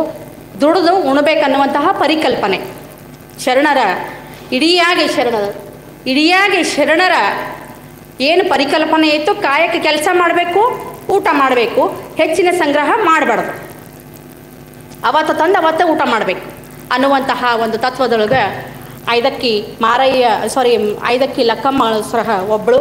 ಅದೇ ರೀತಿ ಇನ್ನೊಬ್ಬಳು ಬರ್ತಾಳೆ, ಯಾರು? ಸತ್ಯಕ್ಕ ಅಂಥೇಳಿ. ಸತ್ಯಕ್ಕ ಕಸ ಬಳಿಯುವಂಥ ಕೆಲಸ ಮಾಡೋಕ್ಕೆ, ಊರು ಅಂಗಳೆಲ್ಲ ಸ್ವಚ್ಛ ಮಾಡುವಂತಹ ಕೆಲಸ ಮಾಡೋದು. ಸಣ್ಣದಾಗಿ ಶಾರ್ಟಾಗಿ ಹೇಳ್ಬಿಡ್ತೀನಿ ಇನ್ನೊಂದಿಬ್ಬರು. ಸತ್ಯಕ್ಕ ಊರ ಅಂಗಳೆಲ್ಲ ಸ್ವಚ್ಛ ಮಾಡುವಂತಹ ಕೆಲಸ. ಮತ್ತು ಏಕದೇವತಾ ನಿಷ್ಠ, ಒಂದೇ ದೇವರನ್ನು ನೆನೆಯೋಕೆ. ನಮ್ಮಂಗೆ ಶಿವ, ವಿಷ್ಣು, ಕೃಷ್ಣ ನಾವು ಯಾವ್ಯಾವ ದೇವ್ರಿಗೆ ಹೋಗ್ತೀವಿ ಆ ದೇವ್ರಿಗೆ ನಮಸ್ಕಾರ ಹೊಡಿತೀವಿ. ಅವಳು ಹಂಗಲ್ಲ, ಶಿವನೊಬ್ಬನೇ, ಹರನೊಬ್ಬನೇ. ಏಕದೇವತಾ ನಿಷ್ಠೆಯನ್ನು ಪರಿಪಾಲನೆ ಮಾಡಿಕೊಂಡು ಆಮೇಲೆ ಕುಮಾರಿಯಾಗೇ ಇದ್ದವಳು. ದಾಂಪತ್ಯ ಜೀವನಕ್ಕೆ ಕಾಲಿಟ್ಟವಳು ಅಲ್ಲಿ. ಯಾಕಂದರೆ ಬೇರೆಯವ್ರ ದಾಂಪತ್ಯ ಜೀವನ ನೋಡಿ ಅವಳಿಗೆ ಒಲ್ಲದಾಗಿತ್ತು. ಹೀಗಾಗಿ ದಾಂಪತ್ಯ ಜೀವನ ಇರಲಾರ್ದಂಗೆ ದೇವತಾ ನಿಷ್ಠೆ. ಕಸ ಬಳಿಯೋದ್ರಾಗ ಬಸವಣ್ಣ ಒಂದು ಸರಿ ಪರೀಕ್ಷೆ ಮಾಡ್ದಾನಂತ. ಒಂದು ಕಡೆ ಒಂದಿಷ್ಟು ಬಂಗಾರ ಹಾಕಿದ್ನಂತ, ಚೆಲ್ಲಿದ್ನಂತ ಹಿಂಗೆ ಕಸದ್ರಾಗ. ಅಂಥ ಬಂಗಾರವನ್ನು ಕಸದ ಜೊತೆ ಕೂಡಿಸಿ ಒಂದು ಕಡೆ ಕಲೆ ಮಾಡಿ ಕಸದ ತುಂಬಿ ಚೆಲ್ಲಿದ್ಲಂತಕ್ಕೆ. ಎಂಥ ಮಹಾನ್ ಶಿವಶರಣೆ, ಹೌದಾ? ಬಂಗಾರ ರೀ, ನಾವು ಹೆಂಗೆ ಮಾಡ್ತೀವಿ ಅನ್ನೋದು ನಮಗೆ ಗೊತ್ತದ. ಕಸ ತುಂಬ ಜಾಗಕ್ಕೆ ಒಂದಿಷ್ಟು ಬಂಗಾರ ಚೆಲ್ಲಿ ಏನು ಮಾಡಿದ್ನಂತ ಬಸವಣ್ಣ ಪರೀಕ್ಷೆ ಮಾಡಿದ್ನಂತ. ಯಾರಿಗೆ? ಸತ್ಯಕ್ಕನಿಗೆ. ಕಸ ತುಂಬದ್ರಾಗ ಅದನ್ನು ತೊಗೊಂಡ್ಲಂತಕ್ಕೆ.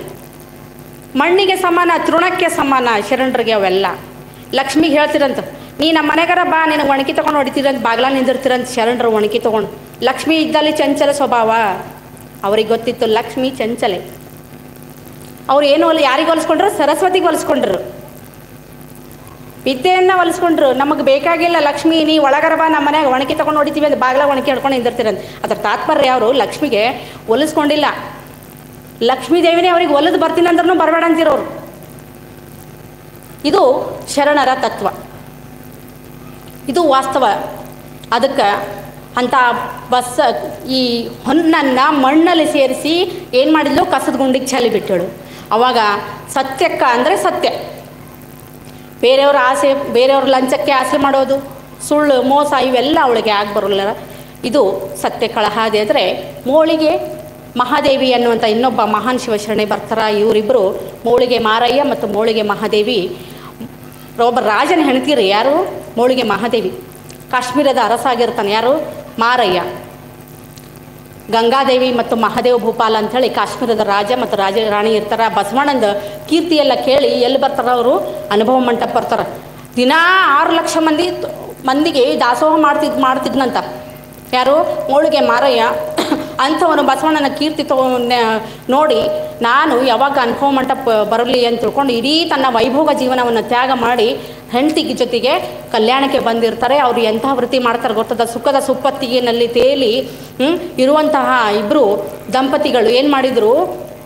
ಅನುಭವ ಮಂಟಪಕ್ಕೆ ಬಂದು ನೆಲದ ಮೇಲೆ ಜನರ ಹಾಗೆ ಸರಳ ಜೀವನ ನಡೆಸಿದರು. ಕಟ್ಟಿಗೆ ಕಡಿದು ಮಾರಿ ಜೀವನ ಮಾಡಿದರು. ಯಾರು? ಮೋಳಿಗೆ ಮಹಾದೇವ ಮತ್ತು ಮೋಳಿಗೆ ಮಹಾದೇವಿ. ಇವರು ಗಂಗಾದೇವಿ ಮತ್ತು ಮಹಾದೇವ ಭೂಪಾಲ್ ಅಂತ ಮೂಲ ಅವ್ರ ಹೆಸರು ಇರ್ತದೆ. ಆಮೇಲೆ ತದನಂತರ ಅನುಭವ ಮಂಟಪ ಬಂದು ಅವ್ರ ಹೆಸರು ಚೇಂಜ್ ಮಾಡ್ಕೋತಾರೆ. ಅವಳ ಕೂಡ ಅಷ್ಟೇ ಆದರ್ಶ ದಾಂಪತ್ಯವನ್ನು ಸತಿಪತಿಗಳಂದಾದ ಭಕ್ತಿ ಹಿತವಪ್ಪದ ಶಿವಂಗೆ ಅನ್ನುವಂತಹ ಏನು ನುಡಿಯದಲ್ಲ, ಆ ನುಡಿಗೆ ಒಪ್ಪುವಂತೆ ಬದುಕಿ ಬಾಳಿ ತೋರಿಸಿದವರು ಮಹಾದೇವಿ ಮತ್ತು ಮಹಾದೇವ. ಬಸವಣ್ಣ ಅವ್ರ ಮನೆಗೆ ಊಟಕ್ಕೆ ಬರ್ತಾನಂತೆ. ಒಂದು ಸರಿ ಬಸವಣ್ಣಲ್ಲ ಸತ್ಯಕ್ಕಂದು ಇನ್ನೊಂದು ಘಟನೆ ಹೇಳಬೇಕಾಗಿತ್ತು ನನಗೆ. ಸತ್ಯಕ್ಕನ ಮನೆಗೆ ಭಿಕ್ಷೆಗೆ ಸಾಕ್ಷಾತ್ ಶಿವನೇ ಬಂದಿರ್ತಾನಂತ ಭಿಕ್ಷೆಗೆ. ಆತ ಯಾಕೆ ನಾನು ಆ ಘಟನೆ ನೆನಪಿಸಿದ್ದೆ ಅಂದರೆ, ಏಕದೇವತಾ ನಿಷ್ಠೆಗೆ ಒಂದು ಉದಾಹರಣೆ ಬೇಕಲ್ಲ ನಿಮಗೆ. ಹೇಗೆ ಏಕದೇವತಾ ನಿಷ್ಠೆಯನ್ನು ಮಾಡಿದ್ಲಂದರೆ, ಶಿವ ಬಂದು ಏನು ಮಾಡಿದಂತ ಜೋಳಿಗೆ ಹಿಡಿದ್ನಂತ ಭಿಕ್ಷಾಂದೇಯಿ ಅಂದಾಗ ಅವಳು ಸೌಟಿಲಿಂದ ತಂದು ಒಳಗೆ ಪದಾರ್ಥವನ್ನು ಏನೋ ಒಂದು ಮಾಡಿದ್ಲು, ತಂದಿದ ಸೌಟಿಲಿಂದ ಹಾಕಕ್ಕೆ ಹೋಗಿ ಆ ಜೋಳಿಗೆ ಹರಿದಿತ್ತಂತ ಅದು ತಂದು ಚೆಲ್ಲಿತ್ತಂತ. ಅದು ಜೋಳಿಗೆಯಿಂದ ಕೆಳಗೆ ಬಿದ್ದು ಚೆಲ್ತಂತ. ಹರಿದ ಚೀಲದಿಂದ ಹರಿ ಸಮಪಾಲಾಯಿತು ಅನ್ನುವಂತಹ ಮಾತನ್ನು ಹೇಳ್ತಾನೆ. ಇಲ್ಲಿ ಹರ ಮತ್ತು ಹರಿ. ಹರ ಅಂದರೆ ಶಿವ, ಹರಿ ಅಂದರೆ ವಿಷ್ಣು. ಹರಿ ಅನ್ನುವಂಥ ಶಬ್ದ ಬಾಯಿಯಿಂದ ಬಂತಲ್ಲ ಯಾರಿಗೆ? ಈ ಜಂಗಮನ ವೇಷದಲ್ಲಿರೋದು, ಭಿಕ್ಷುಕನ ವೇಷದಲ್ಲಿರುವಂಥ ಶಿವನ ಬಾಯಿಯಿಂದ ಬಂತಲ್ಲ, ಅವಳಿಗೆ ಗೊತ್ತಿರಲಿಲ್ಲ ಅದು. ಅವಳೇನು ಮಾಡಿದ್ರು? ಒಳದೊಳಪ್ಪ ಸೌಟ್ ತೊಗೊಂಡು ಅದೇ ತೊಗೊಂಡು ಸಾಕ್ಷಾತ್ ಶಿವನಿಗೆ. ಹರ ಒಬ್ಬನೇ, ಹರಿ ಪರಿ ಯಾರೂ ಇಲ್ಲ ನನ್ನ ಪ್ರಕಾರ. ಒಂದೇ ಏಕದೇವತಾ ನಿಷ್ಠೆಯನ್ನು ಮಾಡಬೇಕು. ಅದಕ್ಕೆ ಅದೇ ಸೌಟ್ಲಿಂದ ಹೊಡೆದಿಳು ಅನ್ನುವಂಥದ್ದು ಒಂದು ಘಟನೆ ಬರ್ತದೆ. ಜೊತೆಗೆ ಮೋಳಿಗೆ ಮಹಾದೇವಿ ಕೂಡ ಊಟಕ್ಕೆ ಬಸವಣ್ಣ ಜಂಗಮನ ವೇಷದಲ್ಲಿ ಮನೆಗೆ ಬಂದಾಗ ಮೋಳಿಗೆ ಮಹಾದೇವಿ ಏನು ಮಾಡಲಿಲ್ಲ ಅಂತ ಊಟಕ್ಕೆ ಅಂಬಲಿ ಕೊಟ್ಟಾಗ ಅಂಬಲಿ ಉಂಡು 2 ಚೀಲ ಬಂಗಾರ ಇಟ್ಟು ಹೋಗಿನಂತಕ್ಕಿನ ಮನ್ಯಾಗ, 2 ಬಗ್ಲಾಗ ಹಿಡ್ಕೊಂಡು ಬಂದು 2 ಚೀಲ ಬಂಗಾರ ಬಿಟ್ಟು ಹೋಗಿನಂತ ಬೇಕಂತ ಬಿಟ್ಟು ಗಂಡ ಕಟ್ಟಿಗೆ ಕಡ್ಲಿಕ್ಕೆ ಹೋಗಿನೋ ಬರೋದ್ರಾಗ ಉಂಡು ಹೋಗಮ್ಮಂಥೇಳಿ ಇವ ಬಂದು ನನ್ನ ಶಿವಾಯಿ ಮಾರು ವೇಷ ಹಾಕೊಂಡು ಜಂಗಮರ ವೇಷ ಹಾಕ್ಕೊಂಡು ಬಂದು ಊಟ ಮಾಡ್ಲಿಕ್ಕೆ ತನ್ನ ಮಾಡಿ ನೆನಪು ಹೋದಂಗಾಗಿ ಬಿಟ್ಟು ಹೋಗ್ಯಾನ. ಆದರೆ ಅದು ಗೊತ್ತಿತ್ತು ಆಕೆಗೆ ಏನಂತ ನೋಡ್ತಾಳೆ, ಇದೇನು ಚೀಲ ಬಿಟ್ಟು ಹೋಗ್ಯಾರ ಅಂತಾಳೆ. ಬಂದು ನೋಡ್ತಾನೆ ಒಳಗೆಲ್ಲ ಹೊನ್ನದ ಬಂಗಾರದ. ಅದು ಅನಾಮತ್ಲೆ ಗಂಡು ಬರೋದು ಏನೇನಾಯಿತು ಕತೆ ಎಲ್ಲ ಹೇಳಿದ್ಲಕ್ಕೆ. ಹಿಂಗೆ ಬಂದರು ಜಂಗಮರು ಊಟ ಮಾಡಿದ್ರು ಇದನ್ನು ಬಿಟ್ಟು ಹೋಗ್ಯಾರ. ಅದು ಅನಾಮತ್ಲೆ ಎತ್ಕೊಂಡೋಗಿ ಜಂಗಮರಿಗೆ ದಾಸೋಹ ಮಾಡಿಬಿಟ್ಟನು ಗಂಡ. ಇಂಥ ಶರಣರು ಅಂತಹ ಶರಣರೆಲ್ಲ ಅವರು ನಡೆದಂತೆ ನೋಡ್ದಂತೆ ನಡೆದು ಬಾಳದವರು. ಇನ್ನೊಬ್ಬ ಕೊನೆಗೆ ಸೂಳೆ ಸಂಕವೆ ಅಂತ ಬರ್ತಾಳೆ. ಕೊನೆಗೆ ಹೇಳಿ 2 ನಿಮಿಷದಾಗ ಮುಗಿಸ್ತೀನಿ ನನ್ನ ಮಾತುಗಳನ್ನು. ಸೂಳೆ ಸಂಕವೆ ಅಂತ ಇನ್ನೊಬ್ಬ ಶರಣೆ ಬರ್ತಾಳೆ. ಆ ಸೂಳೆ ಸಂಕವೆ ವೃತ್ತಿಯಿಂದ ಸೂಳೆಗಾರ್ತಿ ಮಾಡ್ತಿದ್ಳು. ಯಾಕೆ ಈ ಸಂದರ್ಭದಲ್ಲಿ ಹೇಳ್ತೀನಿ ಅಂತಾರೆ, ಎಂತೆಂಥವ್ರು ಶರಣೆಯರಿದ್ದರು ಅನ್ನುವಂಥದ್ದು. ವೃತ್ತಿಯಿಂದ ಆ ವೃತ್ತಿಯನ್ನು ಮಾಡಿದರೂ ಕೂಡ ಶರಣರ ದೀಕ್ಷೆಯಿಂದ ಶರಣರ ನುಡಿಗಳಿಂದ ಮಾರು ಹೋಗಿ ತನ್ನ ವೃತ್ತಿಯನ್ನು ತ್ಯಜಿಸಿ ಪವಿತ್ರ ಪಾತಿವೃತ್ತಿಗೆ ಹೆಸರಾದಂತಹ ಶರಣೆ ಸೂಳೆ ಸಂಕವೆ. ಅದಕ್ಕೆ ಅಕ್ಕ ಮಹಾದೇವಿ ಭಕ್ತಿಯ ಪರಾಕಾಷ್ಠೆಯನ್ನು ಮೆರೆದಂಥವಳು. ಐದಕ್ಕಿ ಲಕ್ಕಮ್ಮ ಕಾಯಕ ನಿಷ್ಠೆಗೆ ಮೆರೆದಂಥವಳು. ಮೋಳಿಗೆ ಮಹಾದೇವಿ ದಾಸೋಹ ನಿಷ್ಠೆಗೆ ಮೆರೆದಂಥವಳು. ಆದರೆ ಮತ್ತು ಇನ್ನೊಬ್ಬರು ಯಾರು ಇದ್ದರ್ರಿ, ಮೋಳಿಗೆ ಮಹಾದೇವಿ, ಐದಕ್ಕಿ ಲಕ್ಕಮ್ಮ, ಅಕ್ಕ ಮಹಾದೇವಿ ಸತ್ಯಕ್ಕ ಏಕದೇವತಾ ನಿಷ್ಠೆಗೆ ಮೆರೆದವಳು. ಜೊತೆಗೆ ಸೂಳೆ ಸಂಕವೆ ಪಾತಿವೃತ್ತಿಗೆ ಮೆರೆದವಳು. ಈ 5 ಶರಣೆ, 5ಕ್ಕಿಂತ ಹೆಚ್ಚಿಗೆ ಅನೇಕ ಶರಣರು ಬಂದು ಹೋಗ್ತಾರೆ. ಬಸವಣ್ಣನಿಗೆ ಇರುವಂಥ 2 ಪತ್ನಿಯರು ಗಂಗಾಂಬಿಕೆ, ನೀಲಾಂಬಿಕೆ, ಹಡಪದ ಲಿಂಗಮ್ಮ, ರೆಮ್ಮವೆ, ಕದಿರ ರೆಮ್ಮವೆ, ಭಾಳಷ್ಟು ಜನ ಶರಣೆಯರು ಬಂದಿರ್ತಾರೆ. ಅವರೆಲ್ಲ ಕಥೆಗಳು ಓದ್ಕೋತ ಹೋದರೆ ಅದ್ಭುತ ಕಥೆಗಳದವ. ಒಂದಿಷ್ಟು ಅವರ ವಿಚಾರಗಳನ್ನು ನಮ್ಮ ಜೀವನದಲ್ಲಿ ಎಷ್ಟು ಸಾಧ್ಯ ಆದನೋ ಅಷ್ಟು ಅಳವಡಿಸ್ಕೊಂಡಿದ್ದೆ. ಆದರೆ ಕಾಯಕ ಮತ್ತು ದಾಸೋಹ ಮನೋಭಾವ ಬೆಳೆಸ್ಕೊಂಡ್ರೆ ಮಾಡಿದೆನೆಂದು ಮನದಲ್ಲಿ ನೆನೆದಡೆ ಏಡಿಸಿ ಕಾಡಿತ್ತು ಶಿವನ ಡಂಗುರ. ನಾವು ಯಾರಿಗೋ ಒಂದು ಸಹಾಯ ಹಸ್ತ ಮಾಡಿ ಬಂದಿರ್ತೀವಿ, ನಾ ಮಾಡ್ದಂತ ಎಷ್ಟು ಸಲ ಅಂದ್ಕೊಂಡಿರ್ತೀವಿ. ಅಂತರಿಂದ ಒಳಗಿಂತನ ಮುಂಜಾನೆ ಸಂಜೆ ತನ ಮಾಡ್ದೆ ಅನ್ನೋದು ಹೇಳೋದ್ರಾಗೆ ಹೊತ್ತೋಗಿರ್ತದೆ. ನಮ್ಮದು ಮಾಡಿದ್ದೇನೆಂದು ಮನದಲ್ಲಿ ನೆನೆದಡೆ.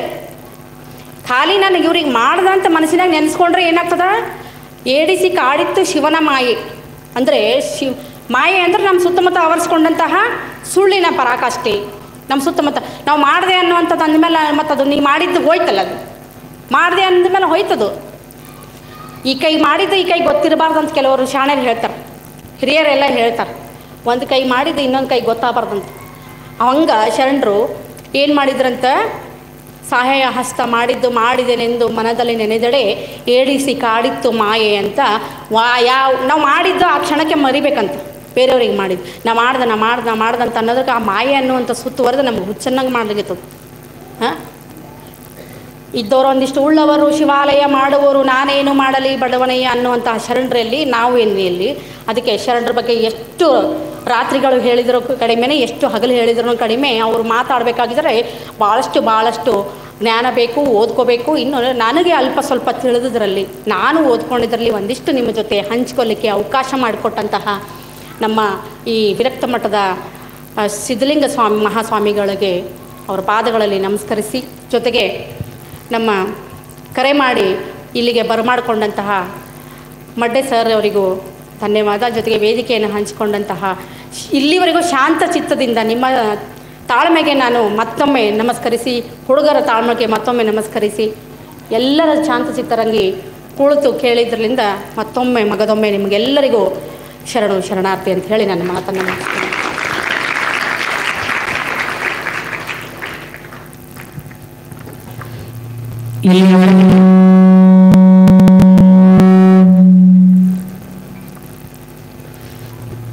ಇಲ್ಲಿಯವರೆಗೆ ಕನ್ನಡ ಸಾಹಿತ್ಯದ ಪ್ರಥಮ ಮಹಿಳಾ ಕವಯಿತ್ರಿ, ಸ್ವಾಭಿಮಾನದ ಪ್ರತೀಕ, ಲೌಕಿಕ ಜಗತ್ತನ್ನು ತೊರೆದು ಕೇಶಾಂಬರೆಯಾಗಿ ಒಂದು ಸನ್ಮಾರ್ಗದ ಬದುಕನ್ನು ಸಾಗಿಸಿದಂಥ ಶರಣೆ ಅಕ್ಕ ಮಹಾದೇವಿಯ ಕುರಿತು ಹಾಗೂ ಆಸೆ ಎಂಬುದು ಅರಸಂಗಲ್ಲದೆ ಶಿವಭಕ್ತರಿಗುಂಟೆ ಅಯ್ಯ, ರೋಷವೆಂಬುದು ಯಮಧೂತರಿಗಲ್ಲದೆ ಅಜಾತರಿಗುಂಟೆ ಅಯ್ಯ, ಈ ಸಕ್ಕಿ ಆಸೆ ನಿಮಗೇಕೆ ಈಶ್ವರನಪ್ಪ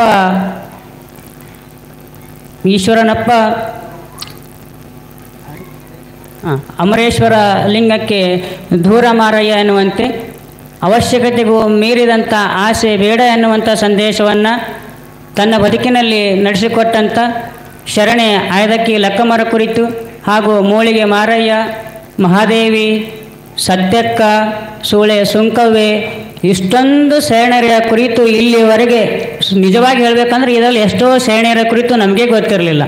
ಸೊ ಇಷ್ಟೊಂದು ಶರಣೆಯರ ಕುರಿತು ಇಲ್ಲಿಯವರೆಗೆ ವಿವರವಾಗಿ ನಮ್ಮೆಲ್ಲರಿಗೂ ತಮ್ಮ ಒಂದು ಅನುಭವದ ಅಡುಗೆಯನ್ನು ಉಣಬಡಿಸಿದಂಥ ಡಾಕ್ಟರ್ ಕರುಣಾ ಜಮದಾರ್ ಖಾನಿ ಮೇಡಮ್, ಲೇಖಕರು ಕಲಬುರಗಿ ಅವರಿಗೆ ಶ್ರೀಮಠದ ವತಿಯಿಂದ ಜೋರಾದ ಚಪ್ಪಾಳೆಯ ಮುಖಾಂತರವಾಗಿ ಧನ್ಯವಾದಗಳನ್ನು ಕೋರೋಣ.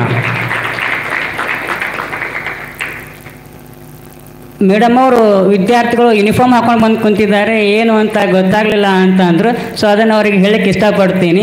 ಸೊ ಅವರು ನಾನು ಇಂಗ್ಲೀಷ್ ಲೆಕ್ಚರರ್ ಆಗಿ ಕೆಲಸ ಮಾಡ್ತಾ ಇರುವಂತಹ ಮೌಂಟ್ ವ್ಯೂ ಪದವಿ ಪೂರ್ವ ವಿಜ್ಞಾನ ಒಂದು ಕಾಲೇಜಿನ ವಿದ್ಯಾರ್ಥಿಗಳು. ಸೊ ಈಗ ಮಹಾದೇವ್ ಬಡ ಅವರು ಆ ಒಂದು ಕಾಲೇಜಿನ ಪ್ರಾಂಶುಪಾಲರು. ಈ ಒಂದು ಮಠದ ಪೀಠಾಧಿಪತಿಗಳಾದ ಶ್ರೀಮನ್ ನಿರಂಜನ ಪ್ರಣವ ಸ್ವರೂಪಿ ಡಾಕ್ಟರ್ ಸಿದ್ಧಲಿಂಗ ಮಹಾಸ್ವಾಮಿಗಳು ಅವಾಗವಾಗ ಹೇಳ್ತಾ ಇರ್ತಾರೆ, ವಿಜ್ಞಾನ ಹಾಗೂ ಜ್ಞಾನದ ಜೊತೆಗೆ ಸಂಸ್ಕಾರ ಅನ್ನುವಂಥದ್ದು ಬರಬೇಕು ಅಂದ್ರೆ ಶ್ರೀಮಠದಲ್ಲಿ ನಡೆಯುವಂಥ ಕಾರ್ಯಕ್ರಮಕ್ಕೆ ಹೋಗುವಂಥದ್ದು ಅತಿ ಜರೂರಿ ಅನ್ನುವಂಥದ್ದನ್ನು ಅವರು ಮಹಾದೇವ್ ಬಡ ಅವರು ನಮ್ಮ ಒಂದು ಹಿರಿಯರು ಮಾರ್ಗದರ್ಶಕರಾಗಿರುವಂಥ ನಮ್ಮ ಪ್ರಾಂಶುಪಾಲರಾದ ಅವರು ವಿಜ್ಞಾನದ ಒಂದು ಕಾಲೇಜಿನ ಪ್ರಾಂಶುಪಾಲರಾದರೂ ಕೂಡ ಗುರುಲಿಂಗ ಜಂಗಮದಲ್ಲಿ ಅತೀವ ಭಕ್ತಿಯನ್ನು ಹೊಂದಿರುವಂಥ ಅವರು ನನ್ನ ವಿದ್ಯಾರ್ಥಿಗಳಿಗೂ ಕೂಡ ಇಂಥ ಒಂದು ಮಠದಲ್ಲಿ ನಡೆಯುವಂಥ ಕಾರ್ಯಕ್ರಮದ ಅವಕಾಶ ಸಿಗಲಿ ಅನ್ನುವಂಥ ಉದ್ದೇಶದಿಂದ ಸೊ ಅವರನ್ನು ಇಲ್ಲಿ ಕರೆಕೊಂಡು ಬಂದಿರುವಂಥದ್ದು.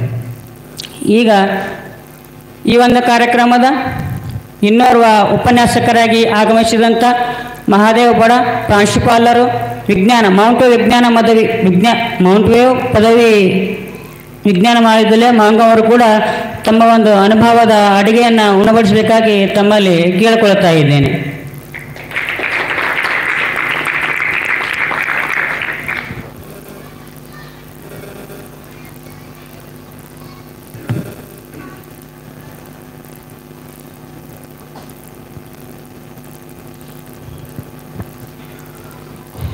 ಓಂ ಶ್ರೀ ಗುರು ಬಸವಲಿಂಗಾಯ ನಮಃ.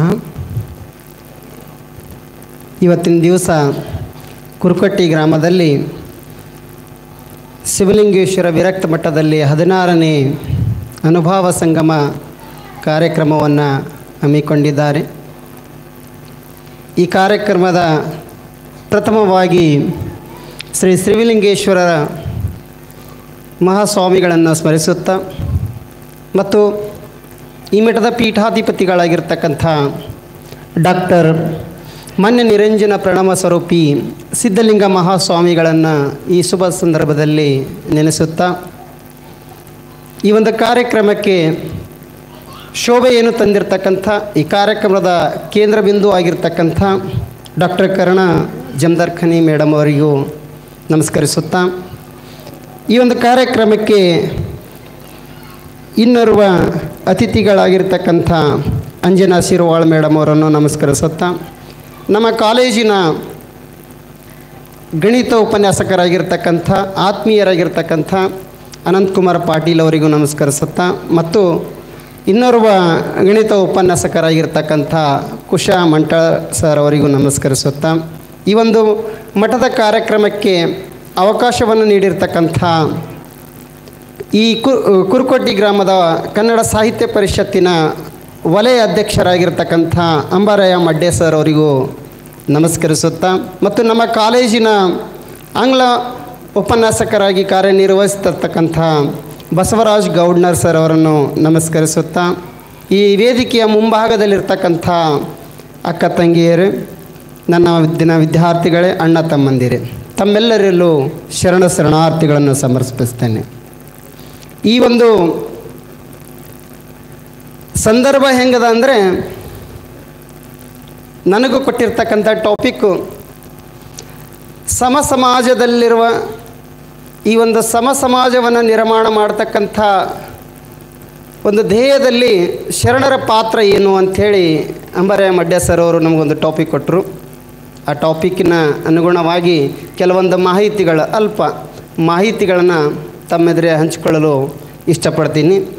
ಒಂದು 20 ನಿಮಿಷ ಸಮಯವನ್ನು ಕೊಟ್ಟಿರ್ತಾರೆ, ದಯವಿಟ್ಟು ಸ್ಪಂದಿಸಬೇಕು. ಒಂದು ಸಲ ಒಂದು ಊರಲ್ಲಿ ಒಂದು ತಾಯಿ ಗರ್ಭಿಣಿಯಾಗಿರ್ತಾಳೆ. ಅವಳು ಶಿವನ ಆರಾಧಿಕಳಾಗಿರ್ತಾಳೆ.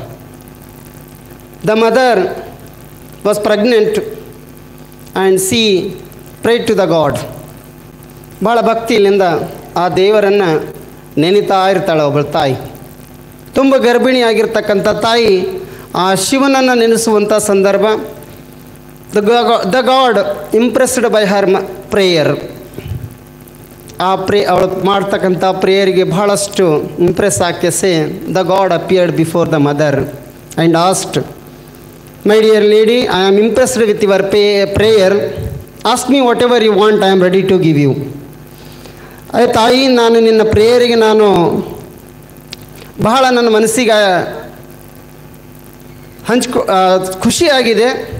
ಆ ಒಂದು ಸಂದರ್ಭದಲ್ಲಿ ನಿನಗೆ ಏನು ಬೇಕು ಕೇಳು, ನಾನು ಕೊಡ್ಲಕ್ಕೆ ಸಿದ್ಧನಿದ್ದೀನಿ ಅಂಥೇಳಿ ದೇವರು ಅವಳ ಮುಂದೆ ಬಂದ ಕೇಸಿ ಪ್ರತ್ಯಕ್ಷ ಆಗಿ ಆ ತಾಯಿಗೆ ಕೇಳ್ತಾರೆ.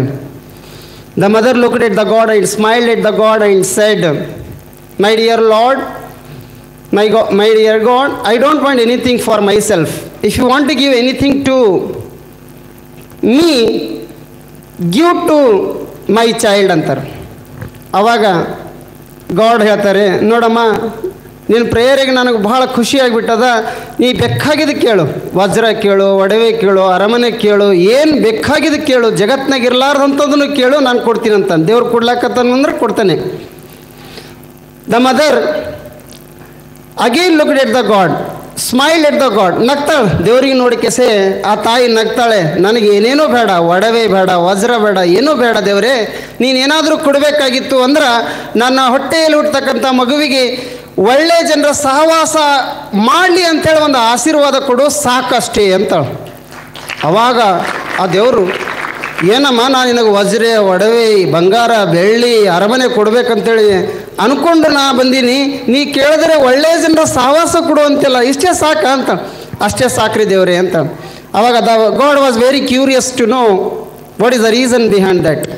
ತಾಯಿ, ನೀನು ಹಿಂಗೆ ಕೇಳ್ತಾ ಇದೆಯಲ್ಲ, ಏನು ಕಾರಣ ಇರಬಹುದು ಅಂತ ಹೇಳ್ತಾಳೆ. ಆವಾಗ ತಾಯಿ ಎಕ್ಸ್ಪ್ಲೇನ್ ಮಾಡ್ತಾಳೆ ಗಾಡಿಗೆ, ದೇವರೇ ನೋಡ್ರಿ, ನೀವು ವಜ್ರ ಏನೇ ಕೊಡ್ಬೋದು ನನಗೆ, ಐಶ್ವರ್ಯ, ಸಕಲ ಐಶ್ವರ್ಯಗಳನ್ನು ಕೊಡ್ಬೋದು ನನಗೆ, ಅದು ಒಂದಿನ ಇಲ್ಲ ಒಂದಿನ ಹೋಗ್ಬಿಡ್ತದೆ, ನನ್ನ ಹತ್ರ ಇರಂಗಿಲ್ಲ. ಆದರೆ ನೀನು ನನ್ನ ಹೊಟ್ಟೆಯಲ್ಲಿ ಹುಟ್ಟತಕ್ಕಂಥ ಮಗುವಿಗೆ ಒಳ್ಳೆ ಜನರ ಸಹವಾಸ ಆಗಲಿ ಅಂತೇಳಿ ನೀನಾದರೂ ಆಶೀರ್ವಾದ ಕೊಟ್ಟರೆ, ಮುಂದೆ ಬೆಳೀತಕ್ಕಂಥ ಮಗು ಈ ಸಮಾಜದಲ್ಲಿ ಒಳ್ಳೆಯ ವ್ಯಕ್ತಿ ಆಕೆಸೆ, ಒಳ್ಳೆ ಜನರ ಸಹವಾಸ ಮಾಡಿ ಒಳ್ಳೆ ಜೀವನ ನಡೆಸ್ದೇನೆಂದರೆ ಅವನಿಗೆ ನೀವು ಕೊಡ್ತಕ್ಕಂಥ ವಜ್ರ, ಆಭರಣ ಎಲ್ಲನೂ ಅವನಿಗೆ ಬರ್ತದ ಅಂಥೇಳಿ ಆ ತಾಯಿಯ ದೇವರಿಗೆ ಹೇಳಿದಾಗ ದೇವರು ಬಹಳ ಖುಷಿ ಆಕೆಸೆ, ಆಯ್ತು ರೀ, ನೀನು ಹುಟ್ಟುವಂಥ ಮಗು ಒಳ್ಳೆಯ ಮಗುವಾಗಿ ಸಮಾಜದಲ್ಲಿ ಕೀರ್ತಿಯನ್ನು ತರ್ತಕ್ಕಂಥ ಮಗು ಆಗಲಿ ಅಂತೇಳಿ ಆಶೀರ್ವಾದ ಮಾಡಿ ಹೋಗ್ತಾನೆ. ಬಂಧುಗಳೇ, ಇವತ್ತಿನ ಶುಭ ಸಂದರ್ಭದಲ್ಲಿ ನಾವು ಎಷ್ಟೋ ಜನರಿಗೆ we have the association of good people. ನಮ್ಮ ಜೀವನ ಯಾವಾಗ ಸಾರ್ಥಕ ಆಗ್ತದೆ ಅಂದರೆ ನಾವು ಒಳ್ಳೆಯ ಜನರ ಸಹವಾಸ ಮಾಡಿದಾಗ ಸಾರ್ಥಕ ಆಗ್ತದೆ. ಹೌದಾ? ಆ ಒಂದು ಮಾರ್ಗದಲ್ಲಿ ನಾವೆಲ್ಲರೂ ಸಾಗೋಣ ಅಂಥೇಳಿ ಈ ಬಸವಾದಿ ಶರಣರು 12ನೇ ಶತಮಾನದಲ್ಲಿರ್ತಕ್ಕಂಥ ಬಸವಣ್ಣದಿ ಶರಣರ ಒಂದು ಜೀವನೇ ಒಂದು ಅಗೋಚರ. ಅಲ್ಲಿ ಒಂದು ಕವನ ಬರ್ತದೆ ಹೀಗೆ, ಈ ಬಸವ ಮಾರ್ಗದಲ್ಲಿ ಏನಿದೆ, ಬಸವ ಚಳವಳಿಯಲ್ಲಿ ಏನಿದೆ, ಬಸವಣ್ಣನವ್ರನ್ನ ಯಾಕೆ ನೆನೀಬೇಕು, ಬಸವಣ್ಣನವರು ಇವತ್ತಿಗೂ ಅವಶ್ಯಕತೆ ಅದಾರ ಅಂತ ವಿಚಾರ ಮಾಡಿದಾಗ ಇಂದಿಗೆ ಬಹಳಷ್ಟು ಅವಶ್ಯಕತೆ ಆಗಿರ್ತಕ್ಕಂಥ ಜಗತ್ತಿನಲ್ಲಿ ಯಾವುದಾದ್ರೂ ಒಂದು ತತ್ವ ಇದ್ದರೆ ಅದು ಬಸವ ತತ್ವ ಮಾತ್ರ ಇದೆ.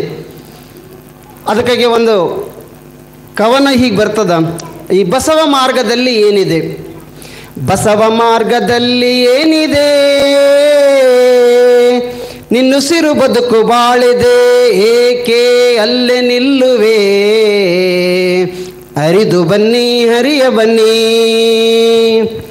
ಬಸವ ಮಾರ್ಗದಲ್ಲಿ ಏನಿದೆ, ನಿನ್ನುಸಿರು ಬದುಕು ಬಾಳಿದೆ ಏಕೆ ಅಲ್ಲಿ ನಿಲ್ಲುವೆ ಹರಿದು ಬನ್ನಿ ಹರಿಯ ಬನ್ನಿ ಕಲ್ಲು ಮುಳ್ಳು ಪೊದರಿನಲ್ಲಿ ದೇವರಿಲ್ಲವೋ ಧೂಪ ದೀಪ ಪತ್ರಿ ಪುಷ್ಪ ಅಮಗೆ ಬೇಡವೋ ದೀನ ದಲಿತ ದುಃಖಿತರಲ್ಲಿ ಅವನ ಇರುವಿದೆ ಕಂಬನಿಯ ಹನಿಗಳಲ್ಲಿ ಅವನ ಬಿಂಬವೋ ಕಾಯಕ ಪುಷ್ಪವೋ ದಾಸೋಹ ದೀಪವೋ ಅವನು ಇಲ್ಲದೆ ಬೆಲೆಯೂ ಇಲ್ಲವೋ ಬಸವ ಮಾರ್ಗದಲ್ಲಿ ಏನಿದೆ ನಿನ್ನುಸಿರು ಬದುಕು ಬಾಳಿದೆ ಏಕೆ ಅಲ್ಲಿ ನಿಲ್ಲುವೆ ಹರಿದು ಬನ್ನಿ ಹರಿಯ ಬನ್ನಿ ಹುಟ್ಟು ಸಾವು ಎಲ್ಲರಿಗೂ ಒಂದೇ ಇರುವುದು ನಡುವಿನಿ ಬದುಕಿನಲ್ಲಿ ಏಕೆ ತಳಮಳ ರೋಷ ದ್ವೇಷ ಕದನಗಳ ಬದುಕು ಹಾದಿಲಿ ಕುಡಿ ಚರ್ಚು ಬಸಿರಿಗಳ ಪಾಲು ಹೆಚ್ಚಿದೆ ಇವೆಲ್ಲ ಏತಕ್ಕೆ ನೀ ದೇವರಲ್ಲವೇ ಬಸವನೆಂದರೆ ಪಾಪ ಹೋಗದೆ ಬಸವ ಮಾರ್ಗದಲ್ಲಿ ಏನಿದೆ ನಿನ್ನುಸಿರು ಬದುಕು ಬಾಳಿದೆ ಏಕೆ ಅಲ್ಲಿ ನಿಲ್ಲುವೆ ಹರಿದು ಬನ್ನಿ ಹರಿಯ ಬನ್ನಿ ಹೆಣ್ಣು ಮಗು ಹುಣ್ಣೆಂದು ಹೀಗಳೆಯದಿರು ತಾಯಿ ತಂಗಿ ಮಡದಿಯಾಗಿ ಅಪ್ಪಿಕೊಳ್ಳುವಳು ಅವಳು ಇರದ ಊರಿನಲ್ಲಿ ಏನು ಇಲ್ಲವೋ ಅವಳ ಬದುಕಿನಲ್ಲಿ ನಮಗೆ ದಾರಿ ದೀಪವೋ ರಕ್ಷಕಿಯಾಗಿಯೂ ಶಿಕ್ಷಕಿಯಾಗಿಯೂ ಮನದಮ್ಮಿಯಾಗಿಯೂ ಮುದವ ನೀಡುವಳು ಬಸವ ಮಾರ್ಗದಲ್ಲಿ ಏನಿದೆ ನಿನ್ನುಸಿರು ಬದುಕು ಬಾಳಿದೆ ಏಕೆ ಅಲ್ಲೇ ನಿಲ್ಲುವೆ ಹರಿದು ಬನ್ನಿ ಹರಿಯ ಬನ್ನಿ ಇಷ್ಟಲಿಂಗ ಪ್ರಾಣಲಿಂಗ ಎಂದು ಅರಿತಿಕೋ ಗುಡಿಯಲ್ಲಿರುವ ದೇವರೆಲ್ಲ ಕಲ್ಲು ತಿಳಿದಿಕೋ ಅರಿವು ಇಲ್ಲದವರಿಗೆಂದು ಬೆಲೆಯೂ ಇಲ್ಲವೋ ಜಂಗಮ ಎಂಬುದು ಮಾತಾಪಿತರು ಇಲ್ಲವೋ ಅರಿವು ಜಂಗಮ ಆಚಾರ ಲಿಂಗವೋ ಅನುಭಾವ ನುಡಿಗಳೇ ನಮ್ಮ ಕೂಡಲ ಸಂಗಮ ಅನುಭಾವ ನುಡಿಗಳೇ ನಮ್ಮ ಕೂಡಲ ಸಂಗಮ. ಹೀಗೆ ಈ ಒಂದು ಬಸವ ತತ್ವದಲ್ಲಿ ಎಲ್ಲನೂ ಅಡಗಿರ್ತದೆ. ಯಾರು ಬಸವಣ್ಣನವರು ನಂಬಿದಾರೋ ಅವರು ಎಂದಿಗೂ ಕೈ ಬಿಟ್ಟಿಲ್ಲ. ನೀವು ನೋಡಬಹುದು ಎಲ್ಲ ಸಮಾಜದಲ್ಲಿ ಆಗಿರ್ತಕ್ಕಂಥ ಕಂದಾಚಾರಗಳಾಗಲಿ ಮೂಢನಂಬಿಕೆಗಳನ್ನಾಗಲಿ ಅಂದಿನ ಕಾಲದಲ್ಲಿ ಬಹಳಷ್ಟಿತ್ತು. 12ನೇ ಶತಮಾನದಲ್ಲಿ ಬಹಳಷ್ಟು ನೋವುಗಳಿದ್ದು ಮನುಷ್ಯರಿಗೆ ಮನುಷ್ಯರಂತೆ ತಿಳಿಲಾರದಂಥ ಒಂದು ಕಾಲ ಯಾವುದಾದ್ರೂ ಇದ್ದರೆ ಅದು 12ನೇ ಶತಮಾನದಕ್ಕಿಂತ ಪೂರ್ವದಲ್ಲಿತ್ತು. ಬಸವಣ್ಣನವರು ಹುಟ್ಟಿದ ಗಳಿಗೆನೇ ಒಂದು ದಿವ್ಯ ಜ್ಯೋತಿ. ಅಂಥ ದಿವ್ಯ ಜ್ಯೋತಿಯಲ್ಲಿ ಲಕ್ಷಾಂತರ ಜನರು ಅವರ ದಾರಿಯನ್ನು ಕಂಡುಕೊಂಡರು.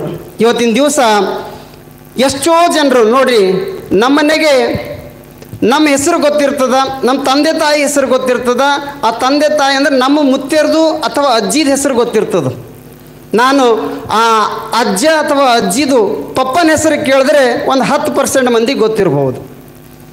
ಆ ಮುತ್ತಜ್ಜನ ಹೆಸರು ಕೇಳಿದ್ರೆ 100% ಯಾರಿಗೂ ಗೊತ್ತಿಲ್ಲ. ನಮ್ಮ ತಾತನ ಹೆಸರು ಏನಿರಬಹುದು, ಭಾಳ ಮಾಡಿ ತಾತನ ಹೆಸರು ಅಜ್ಜಿ ಹೆಸರು ನೆನ್ಪಿಟ್ಕೋತೀವಿ. ತಾತನ ಹೆಸರು ನೆನ್ಪಿಟ್ಕೋತೀವೇನ್ರಿ? ಅದು ಇಲ್ಲ ಅನ್ನಿಸ್ತದೆ. ಏನೋ ಒಂದು 10% ಇರಬಹುದು ಅನ್ನಿಸ್ತದೆ. ಅದಕ್ಕಿಂತ ಹಿಂದಿನ ಜನ್ರೇಷನ್ ನಾನು ಏನಾದರೂ ಹೋದರೆ ಒಬ್ರಿಗೂ ಗೊತ್ತಿರಂಗಿಲ್ಲ. ಯಾಕೆ ಗೊತ್ತಿಲ್ಲಪ್ಪ? ನಮಗೆ ನಮ್ಮ ಕುಟುಂಬದಲ್ಲಿ ಹುಡ್ತಿರ್ತಕ್ಕಂಥ ನಮ್ಮವರಿಗೆ ನಮ್ಮ ಹೆಸರು ಗೊತ್ತಿಲ್ಲ. ಯಾಕೆ ಗೊತ್ತಿಲ್ಲ ಅಂತ ನಾನು ಏನಾದರೂ ಪ್ರಶ್ನೆ ಕೇಳ್ದೆ ಅಂದ್ರೆ ನಿಮ್ಮ ಉತ್ತರ ಏನಿರಬಹುದು? ಏನಿರಬಹುದು ರೀ ಕಿಶನ್? ಏನಿರ್ಬೋದು ಗೊತ್ತದೆ? ಇಲ್ಲ. ಯಾಕಪ್ಪ ನಮ್ಮ ಹಿರಿಯರು ಗೊತ್ತಿಲ್ಲ ನಮಗೆ? ನಮ್ಮ ಮನೇಲಿ ಇರ್ತಕ್ಕಂಥವ್ರಿಗೆ ನಾವು ಯಾಕೆ ನಮಗೆ ಗೊತ್ತಿಲ್ಲಪ್ಪ ಅಂದರೆ they did not contribute anything to the society. Sir ಅವ್ರಿಗೆ ಯಾಕೆ ನೆನಪಿಟ್ಕೋಬೇಕು ರೀ? ಅವ್ರು ನಮ್ಮ ಸಮಾಜಕ್ಕಾಗಿ ಏನೂ ಮಾಡಿಲ್ಲ ಗುರುತಿಸ್ಕೊಳ್ಳೋಂಥ ಕೆಲಸ ಅನ್ಬೋದು ನಾವು. ಉತ್ತರ ಅದು ಬರ್ಬೋದೇನೋ ಅನಿಸ್ತದೆ ನನಗೆ. Those people did not contribute anything to the society, therefore they have come like worm and gone like worm. ಈ ಸಮಾಜದಲ್ಲಿ, ಈ ಜಗತ್ತಿನಲ್ಲಿ ಹಾಗೇ ಬಂದು ಹುಟ್ಟಿದ್ರು, ಹಾಗೇ ಹೋಗಿಬಿಟ್ರು. ಬಿಕಾಸ್ ಅವರು ಸಮಾಜಕ್ಕಾಗಿ ಏನೂ ಕೊಡುಗೆಯನ್ನು ಕೊಡಲಿಲ್ಲ. ಇವತ್ತಿನ ದಿವಸ ನಾವು 3000 ವರ್ಷದ ಹಿಂದಿಂದು, 2500 ಹಿಂದಿಂದು, 1200 ವರ್ಷಗಳ ಹಿಂದಿಂದು ಎಷ್ಟೋ ಜನರನ್ನು ನೆನಿತೀವಿ. ಯೇಸು ಕ್ರಿಸ್ತರದಾರ, ಅಲ್ಲ ಅದಾರ, ನಮ್ಮ ಬಸವಣ್ಣನವರದಾರ, ಡಾಕ್ಟರ್ ಬಾಬಾ ಸಾಹೇಬ್ ಅಂಬೇಡ್ಕರ್ ಅದರ, ಸ್ವಾಮಿ ವಿವೇಕಾನಂದರದರ, ಎಷ್ಟೋ ಜನರನ್ನು ನಾವು ನೂರಾರು ಸಾವಿರಾರು ವರ್ಷಗಳ ಕಾಲ ಹೋದರೂ ಕೂಡ ನಾವು ಇವತ್ತಿಗೂ ಯಾಕೆ ನೆನಪಿಡ್ತೀವಿ ಅಂದ್ರೆ, these are the people who have contributed something to the society. ಈ ಸಮಾಜಕ್ಕಾಗಿ ಅವರದೇ ಆದಂಥ ಒಂದು ಕೊಡುಗೆಯನ್ನು ಕೊಟ್ಟು ಹೋಗಿರ್ತಕ್ಕಂಥ ವ್ಯಕ್ತಿಗಳು ಇವರದಾರ. ಅದಕ್ಕೆ ನಾವು ಇವತ್ತಿಗೂ ಕೂಡ ಅಂಥ ವ್ಯಕ್ತಿಗಳನ್ನು ನಾವು ನೆನೀತಾ ಇರ್ತೀವಿ. ಬಂಧುಗಳೇ, ನಮ್ಮದೇ ಆದಂಥ ಒಂದು ಕೊಡುಗೆಯನ್ನು ನಾವು ಕೊಟ್ಟು ಹೋದ್ರೆ ಮಾತ್ರ ನಮ್ಮ ಮುಂದಿನ ಪೀಳಿಗೆ ನಮಗೆ ನೆನಪಿಟ್ಕೋತದು. ಇನ್ನು ಬಸವಣ್ಣನವರು ಅವರೊಬ್ಬರು ಸಮಾಜ ಸುಧಾರಕರು ಅಂತ ಭಾಳ ಮಂದಿ ನಂಬಿರ್ತಾರೆ. ಭಾಳ ಮಂದಿ ಹೇಳ್ತಾರೆ ಬಸವಣ್ಣನವರೊಬ್ಬರು ಸಮಾಜ ಸುಧಾರಕರು. ಬಟ್ ನನ್ನ ಪ್ರಕಾರ, ವೈಯಕ್ತಿಕ ವಿಚಾರದ ಪ್ರಕಾರ, ಬಸವಣ್ಣನವರು ಸಮಾಜ ಸುಧಾರಕರಾಗಿರಲಿಲ್ಲ. ಬಸವಣ್ಣನವರೊಬ್ಬರು ಕೆಟ್ಟಿರ್ತಕ್ಕಂಥ ಸಮಾಜವನ್ನು ಮುರಿದಕ್ಕೆಸೆ ಮರು ಸಮಾಜವನ್ನು ನಿರ್ಮಾಣ ಮಾಡಿರ್ತಕ್ಕಂಥ ವ್ಯಕ್ತಿ. ಇದು ಸ್ವಲ್ಪ ಹಾರ್ಡ್ ಅನಿಸಿರಬಹುದು. ಒಂದು ವಿಚಾರ ಮಾಡಿ ನೋಡಿದೀವಿ ಅಂದ್ರೆ, ಯಾವೊಂದು ಬ್ರಾಹ್ಮಣ, ಕ್ಷತ್ರಿಯ, ವೈಶ್ಯ, ಶೂದ್ರ ಅಂಥೇಳಿ ವಿಂಗಡಣೆಯನ್ನು ಮಾಡಿದ್ರು, ಆವಾಗಿನ ಕಾಲದಾಗ ಅವರು ವಿಂಗಡಣೆ ಮಾಡಿದ್ನು ಒಂದು ಟೈಮ್ ಬೀಯಿಂಗ್ ಕರೆಕ್ಟ್ ಇತ್ತು. ಅಂದರೆ ವರ್ಣ ವ್ಯವಸ್ಥೆ ಅಂಥೇಳಿ ಬಂದದ್ದು. ಆ ವರ್ಣ ವ್ಯವಸ್ಥೆ ಪ್ರತಿದಿನವೂ ನಾವು ಆಗ್ತೀವಿ. ಫಾರ್ ಎಕ್ಸಾಂಪಲ್, ನಾನು ಒಂದು ದೇವರಿಗೆ ನಮಸ್ಕಾರ ಮಾಡೋದಂದರೆ ನಾನು ಪೂಜಾರಿ ಆಗಿರ್ತೀನಿ. ಅದೇ ನಾನು ಶಿಕ್ಷಕನಾಗಿ ನಿಮಗೆ ಪಾಠವನ್ನು ಮಾಡ್ತಾ ಇದ್ದಂದರೆ ನಾನು ಕ್ಷತ್ರಿಯನಾಗಿರ್ತೀನಿ. ಹಿಂಗೆ ಒಂದು ಕೆಲಸ ಮಾಡ್ತಾ ಇದ್ದರೆ ಶೂದ್ರನಾಗಿರ್ತೀನಿ. ಒಂದು 4 ಅವೆಲ್ಲನೂ ಬಂದೇ ಇರ್ತಾವ. ಆದರೆ ಈ ಸಮಾಜದಲ್ಲಿ ಅದನ್ನು ಸ್ವಾರ್ಥಿಗಳ ಕೆಲಸಕ್ಕಾಗಿ ಯಾವಾಗ ಉಪಯೋಗ ಮಾಡಿಕೊಂಡ್ರು, ಸ್ವಾರ್ಥಿಗಳು ಉಪಯೋಗ ಮಾಡಿಕೊಂಡಂಥ ಸಂದರ್ಭದಲ್ಲಿ ಬ್ರಾಹ್ಮಣ, ಕ್ಷತ್ರಿಯ, ವೈಶ್ಯ, ಶೂದ್ರ ಕೆಟ್ಟು ಹೋಗಿಬಿಡ್ತು. ವರ್ಣಾಶ್ರಮ ಏನು ವ್ಯವಸ್ಥೆ ಇತ್ತಲ್ಲ ಅದು ಕೆಟ್ಟು ಹೋಗಿಬಿಡ್ತು. ಮನುಷ್ಯನಿಗೆ ಮನುಷ್ಯನಾಗಿ ನೋಡಲಾರ್ದಂಥ ಕಾಲ ನಿರ್ಮಾಣ ಆಗಿಬಿಡ್ತು. ಅವಾಗ ಬಸವಣ್ಣನವರ ಉದಯ ಆಗ್ತದೆ. ಈ ಒಂದು ವರ್ಣಾಶ್ರಮ ವ್ಯವಸ್ಥೆಯನ್ನು ಖಂಡಿಸ್ತಾರೆ.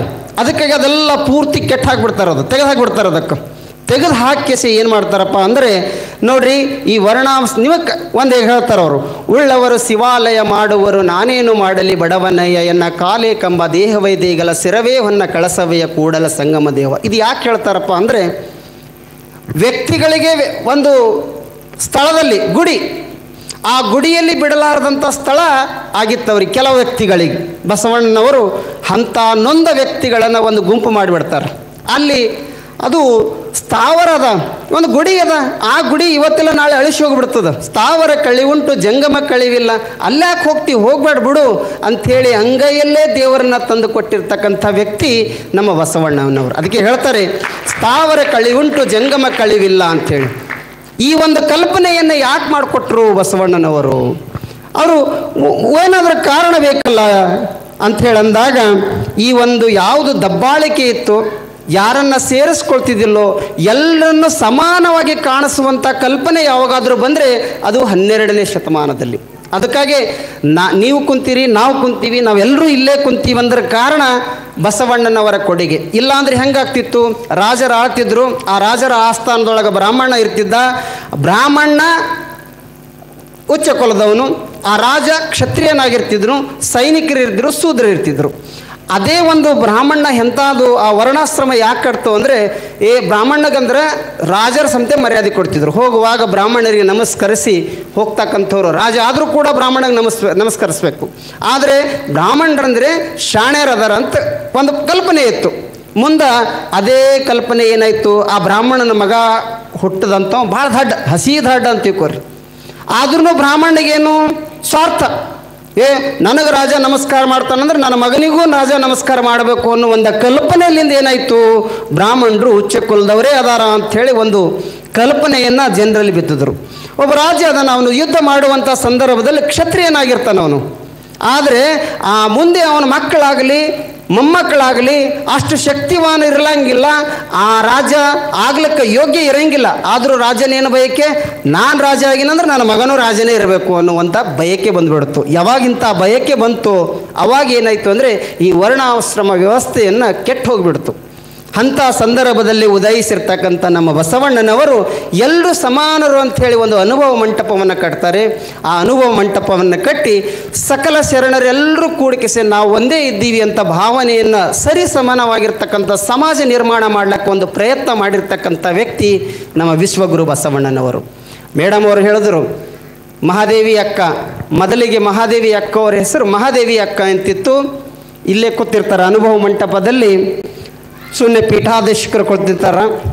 ಅವರು ರೈಟ್ ಸೈಡಿಗೆ ಬಸವಣ್ಣನವರು ಕುಂತಿರ್ತಾರೆ, ಲೆಫ್ಟ್ ಸೈಡಿಗೆ ಚನ್ನಬಸವ ಕುಂತಿರ್ತಾರೆ, ಬಸವಣ್ಣನ ಬಾಜು ಮಡಿವಾಳ ಮಾಚಿದೇವರು ಕುಂತಿರ್ತಕ್ಕಂಥ ಸಂದರ್ಭದಲ್ಲಿ ಮಹಾದೇವಿ ಅಕ್ಕ ಅವರು ಬರ್ತಕ್ಕಂಥದ್ದು ಸುದ್ದಿ ಗೊತ್ತಾಗಿರ್ತದ. ಅವಾಗ ಅವರು ಆ ಅನುಭವ ಮಂಟಪದಲ್ಲಿ ಹೇಳ್ತಾರೆ, ನೋಡ್ರಿ ನಾಳೆಗೆ ವೈರಾಗ್ಯ ನಿಧಿ ಬರ್ತಾ ಇದ್ದಾರೆ ಅಂಥೇಳಿ. ವೈರಾಗ್ಯ ನಿಧಿ ಮಹಾದೇವಿ ಅಂತೇಳಿ ಬರ್ತಿದ್ರು. ಅವ್ರದ್ದು ಒಂದು ಹಿಡನ್ ಬರ್ಗ್ ಅಂತೇಳಿ ಒಂದು ರಿಪೋರ್ಟ್ ಬರ್ತದೆ, ಇವನು ಮಾಡತಕ್ಕಂಥ ಎಲ್ಲ ಸ್ವಲ್ಪ ಫಾಲ್ಸ್ ಅದಾವ ಅಂತ ಹೇಳಿದಾಗ ವಿಶ್ವದ 50 ಲಿಸ್ಟ್ ಒಳಗೆ ಇರ್ತಕ್ಕಂಥ ಸೌಕಾರ ನಮ್ಮ ಭಾರತ ದೇಶದಾಗೂ ಉಳಿಲಿಲ್ಲವ. ಶ್ರೀಮಂತಿಕೆ ಕರಿಗೆ ಹೋಗಿಬಿಡ್ತು, ಲಕ್ಷಾಂತರ ರೂಪಾಯಿ, ಮಿಲಿಯನ್ ಗಟ್ಟಲೆ ರೊಕ್ಕ ಕರಿಗೆ ಹೋಗಿಬಿಡ್ತಾವಂದು. ಇವತ್ತು ನಮ್ಮ ಭಾರತ ದೇಶದಾಗ ಹುಡುಕರು ಅವನು ಸಿಗಲಾರ್ದಂಥ ಪರಿಸ್ಥಿತಿ. ಈಗಿನ ಸಂಬಂಧಕ್ಕೆ ಬಂದಾನ ಮತ್ತೆ ಹಳ್ಳಗ. ಬಟ್ ವಿಶ್ವ ಕಂಪೇರ್ ಮಾಡಿದ್ರೆ ಹೋಗ್ಬಿಡ್ತು. ಅಂದರೆ ಆಸ್ತಿ ಕರಗ್ತದ, ಅವನಿಗೆ ನೆಮ್ಮದಿನೂ ಕೂಡ ಇಲ್ಲ. ಯಾರಿಗೆ ನೆಮ್ಮದಿ ಇರ್ತದೆ ಅಂದರೆ ಯಾರು ಕಾಯಕದಲ್ಲಿ ನಿಶ್ಚಯನಿಟ್ಟಿರ್ತಾರೋ, ಕಾಯಕವನ್ನು ಮಾಡಿ ಬದುಕ್ತಾರೋ ಅವರಿಗೆ ನೆಮ್ಮದಿ ಇರ್ತದ. ಈ ಸಮಾಜದಲ್ಲಿ ನೆಮ್ಮದಿಯಿಂದ ಬದುಕ್ತಾರಂತ ಹೇಳ್ತಾರೆ. ಶರಣರು ಹೇಳ್ತಾರೆ, ಕಾಯಕದಲ್ಲಿ ನಿರತನಾದೊಡೆ ಗುರು ದರ್ಶನವಾದರೂ ಮರೆಯಬೇಕು, ಲಿಂಗ ಪೂಜೆಯಾದಡು ಮರೆಯಬೇಕು, ಜಂಗಮ ಮುಂದಿದ್ದಡು ಹಂಗು ಹರಿಯಬೇಕು, ಕಾಯಕವೇ ಕೈಲಾಸವಾದ ಕಾರಣ ಅಮರೇಶ ವಾಯಿತಾದಡು ಕಾಯಕದೋಳು ಅಂತ ಹೇಳ್ತಾರೆ. ಅಂದರೆ ನಾವು ಕಾಯಕದಲ್ಲಿ ನಿಷ್ಠೆ ಇಡ್ರಿ ಅಂತ ಹೇಳ್ತಾರೆ. ಹೀಗೆ ಒಬ್ಬ ರಷ್ಯಾದೊಳಗೆ ಒಂದು ಟಾಲ್ಸ್ಟೇ ಅಂತಿರ್ತಾನೆ. ಅವನು ಹೇಳಿರ್ತಕ್ಕಂಥ ಒಂದು ಸಂದರ್ಭ, ಒಬ್ಬ ಚಪ್ಪಲಿ ಮಾಡೋವಿರ್ತಾನೆ. ಅಲ್ಲೇ ಪಕ್ಕದಲ್ಲಿ ಒಂದು ಅರ್ಧ ಕಿಲೋಮೀಟ್ರ್ ಒಳಗೆ ಒಂದು ಚರ್ಚ್ ಇರ್ತದೆ ರೀ. ಚಪ್ಪಲಿ ಮಾಡೋವಿರ್ತಾನೆ, ಒಂದು ಚರ್ಚ್ ಇರ್ತದೆ. ಒಂದು ಸ್ವಲ್ಪ ದೂರದಲ್ಲಿ ಒಂದು ಕಾರ್ಖಾನೆ ಇರ್ತದೆ, ಕೋಲ್ ಕಾರ್ಖಾನೆ ಇರ್ತದೆ. ಆ ಕಾರ್ಖಾನೆ ಒಳಗೆ 100 ಜನರು ಕೆಲಸ ಮಾಡ್ತಾರೆ, ಕಾರ್ಮಿಕರು. ಭಾಳ ಬಡತನ ಇರ್ತದೆ, ಹೈಕೊಳ್ಳೋಕೆ ಚಪ್ಪಲಿ ಇರಲಾರ್ದಂಥ ಸಂದರ್ಭ ಇರ್ತದೆ. ಇವ ಚಪ್ಪಲಿ ಮಾಡೋವು ಏನು ಮಾಡ್ತಾನೆ, ದಿನನಿತ್ಯ ಏನು ಕೆಲಸಪ್ಪ ಅಂದ್ರೆ ಅರ್ಲಿ ಮಾರ್ನಿಂಗ್ ಬಂದು ಕೊಡೋದು, ಯಾರ್ಯಾರು ಚಪ್ಪಲಿ ಕಡ್ದವ ಹೊಲ್ದು ಕೊಡೋದು, ಹೀಗೆ ಅವರು ಹಾಕ್ಕೊಂಡು ಹೋಗೋದು, ಇದೇ ಕೆಲಸ ಆಗಿರ್ತದೆ. ಅವನು ಒಂದು ದಿನ ಅಂದ್ಕೊಂಡಿರ್ತಾನೆ, ನಾನು ಸ್ವಲ್ಪ ಚರ್ಚಿಗೆ ಹೋಗಿಸಿ ನಾನು ನಮಸ್ಕಾರ ಮಾಡಿ ಬರ್ಬೇಕಂದಾಗ ಅವನಿಗೆ ಬಿಡುವೆ ಇರಂಗಿಲ್ಲ.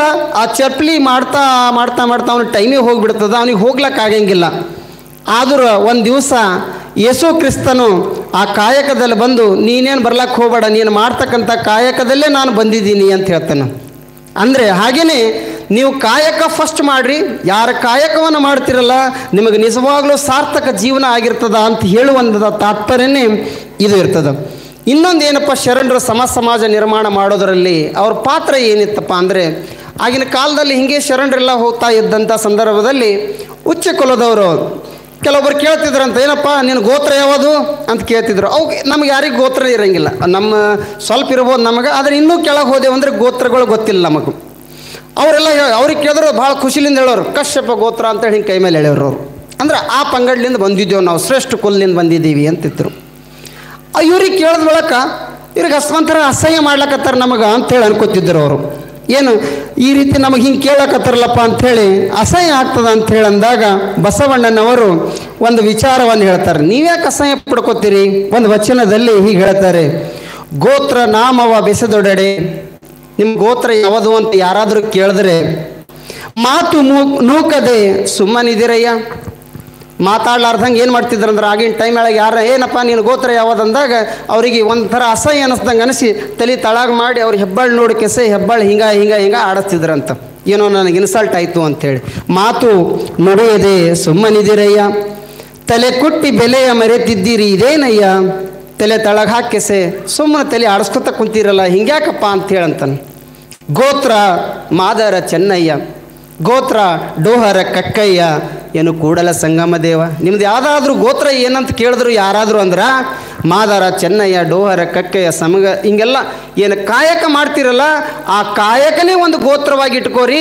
ಯಾರಾದರೂ ಕೇಳಿದ್ರೆ ಭಾಳ ಹೆಮ್ಮೆಲಿಂದ ಹೇಳ್ರಿ ನಾನು ಕಾಯಕನೇ ನನ್ನ ಗೋತ್ರ ಅದ ಅಂತ ಹೇಳಿಕೆಸೆ ಒಂದು ಬದಲಾವಣೆಯನ್ನು ತಂದಿರತಕ್ಕಂಥ ವ್ಯಕ್ತಿ ವಿಶ್ವಗುರು ಬಸವಣ್ಣನವರು. ಈಗ ನೋಡ್ರಿ, ಈಗಲೂ ನಾವು ಗುರುತಿಸ್ಕೋತೀವಿ.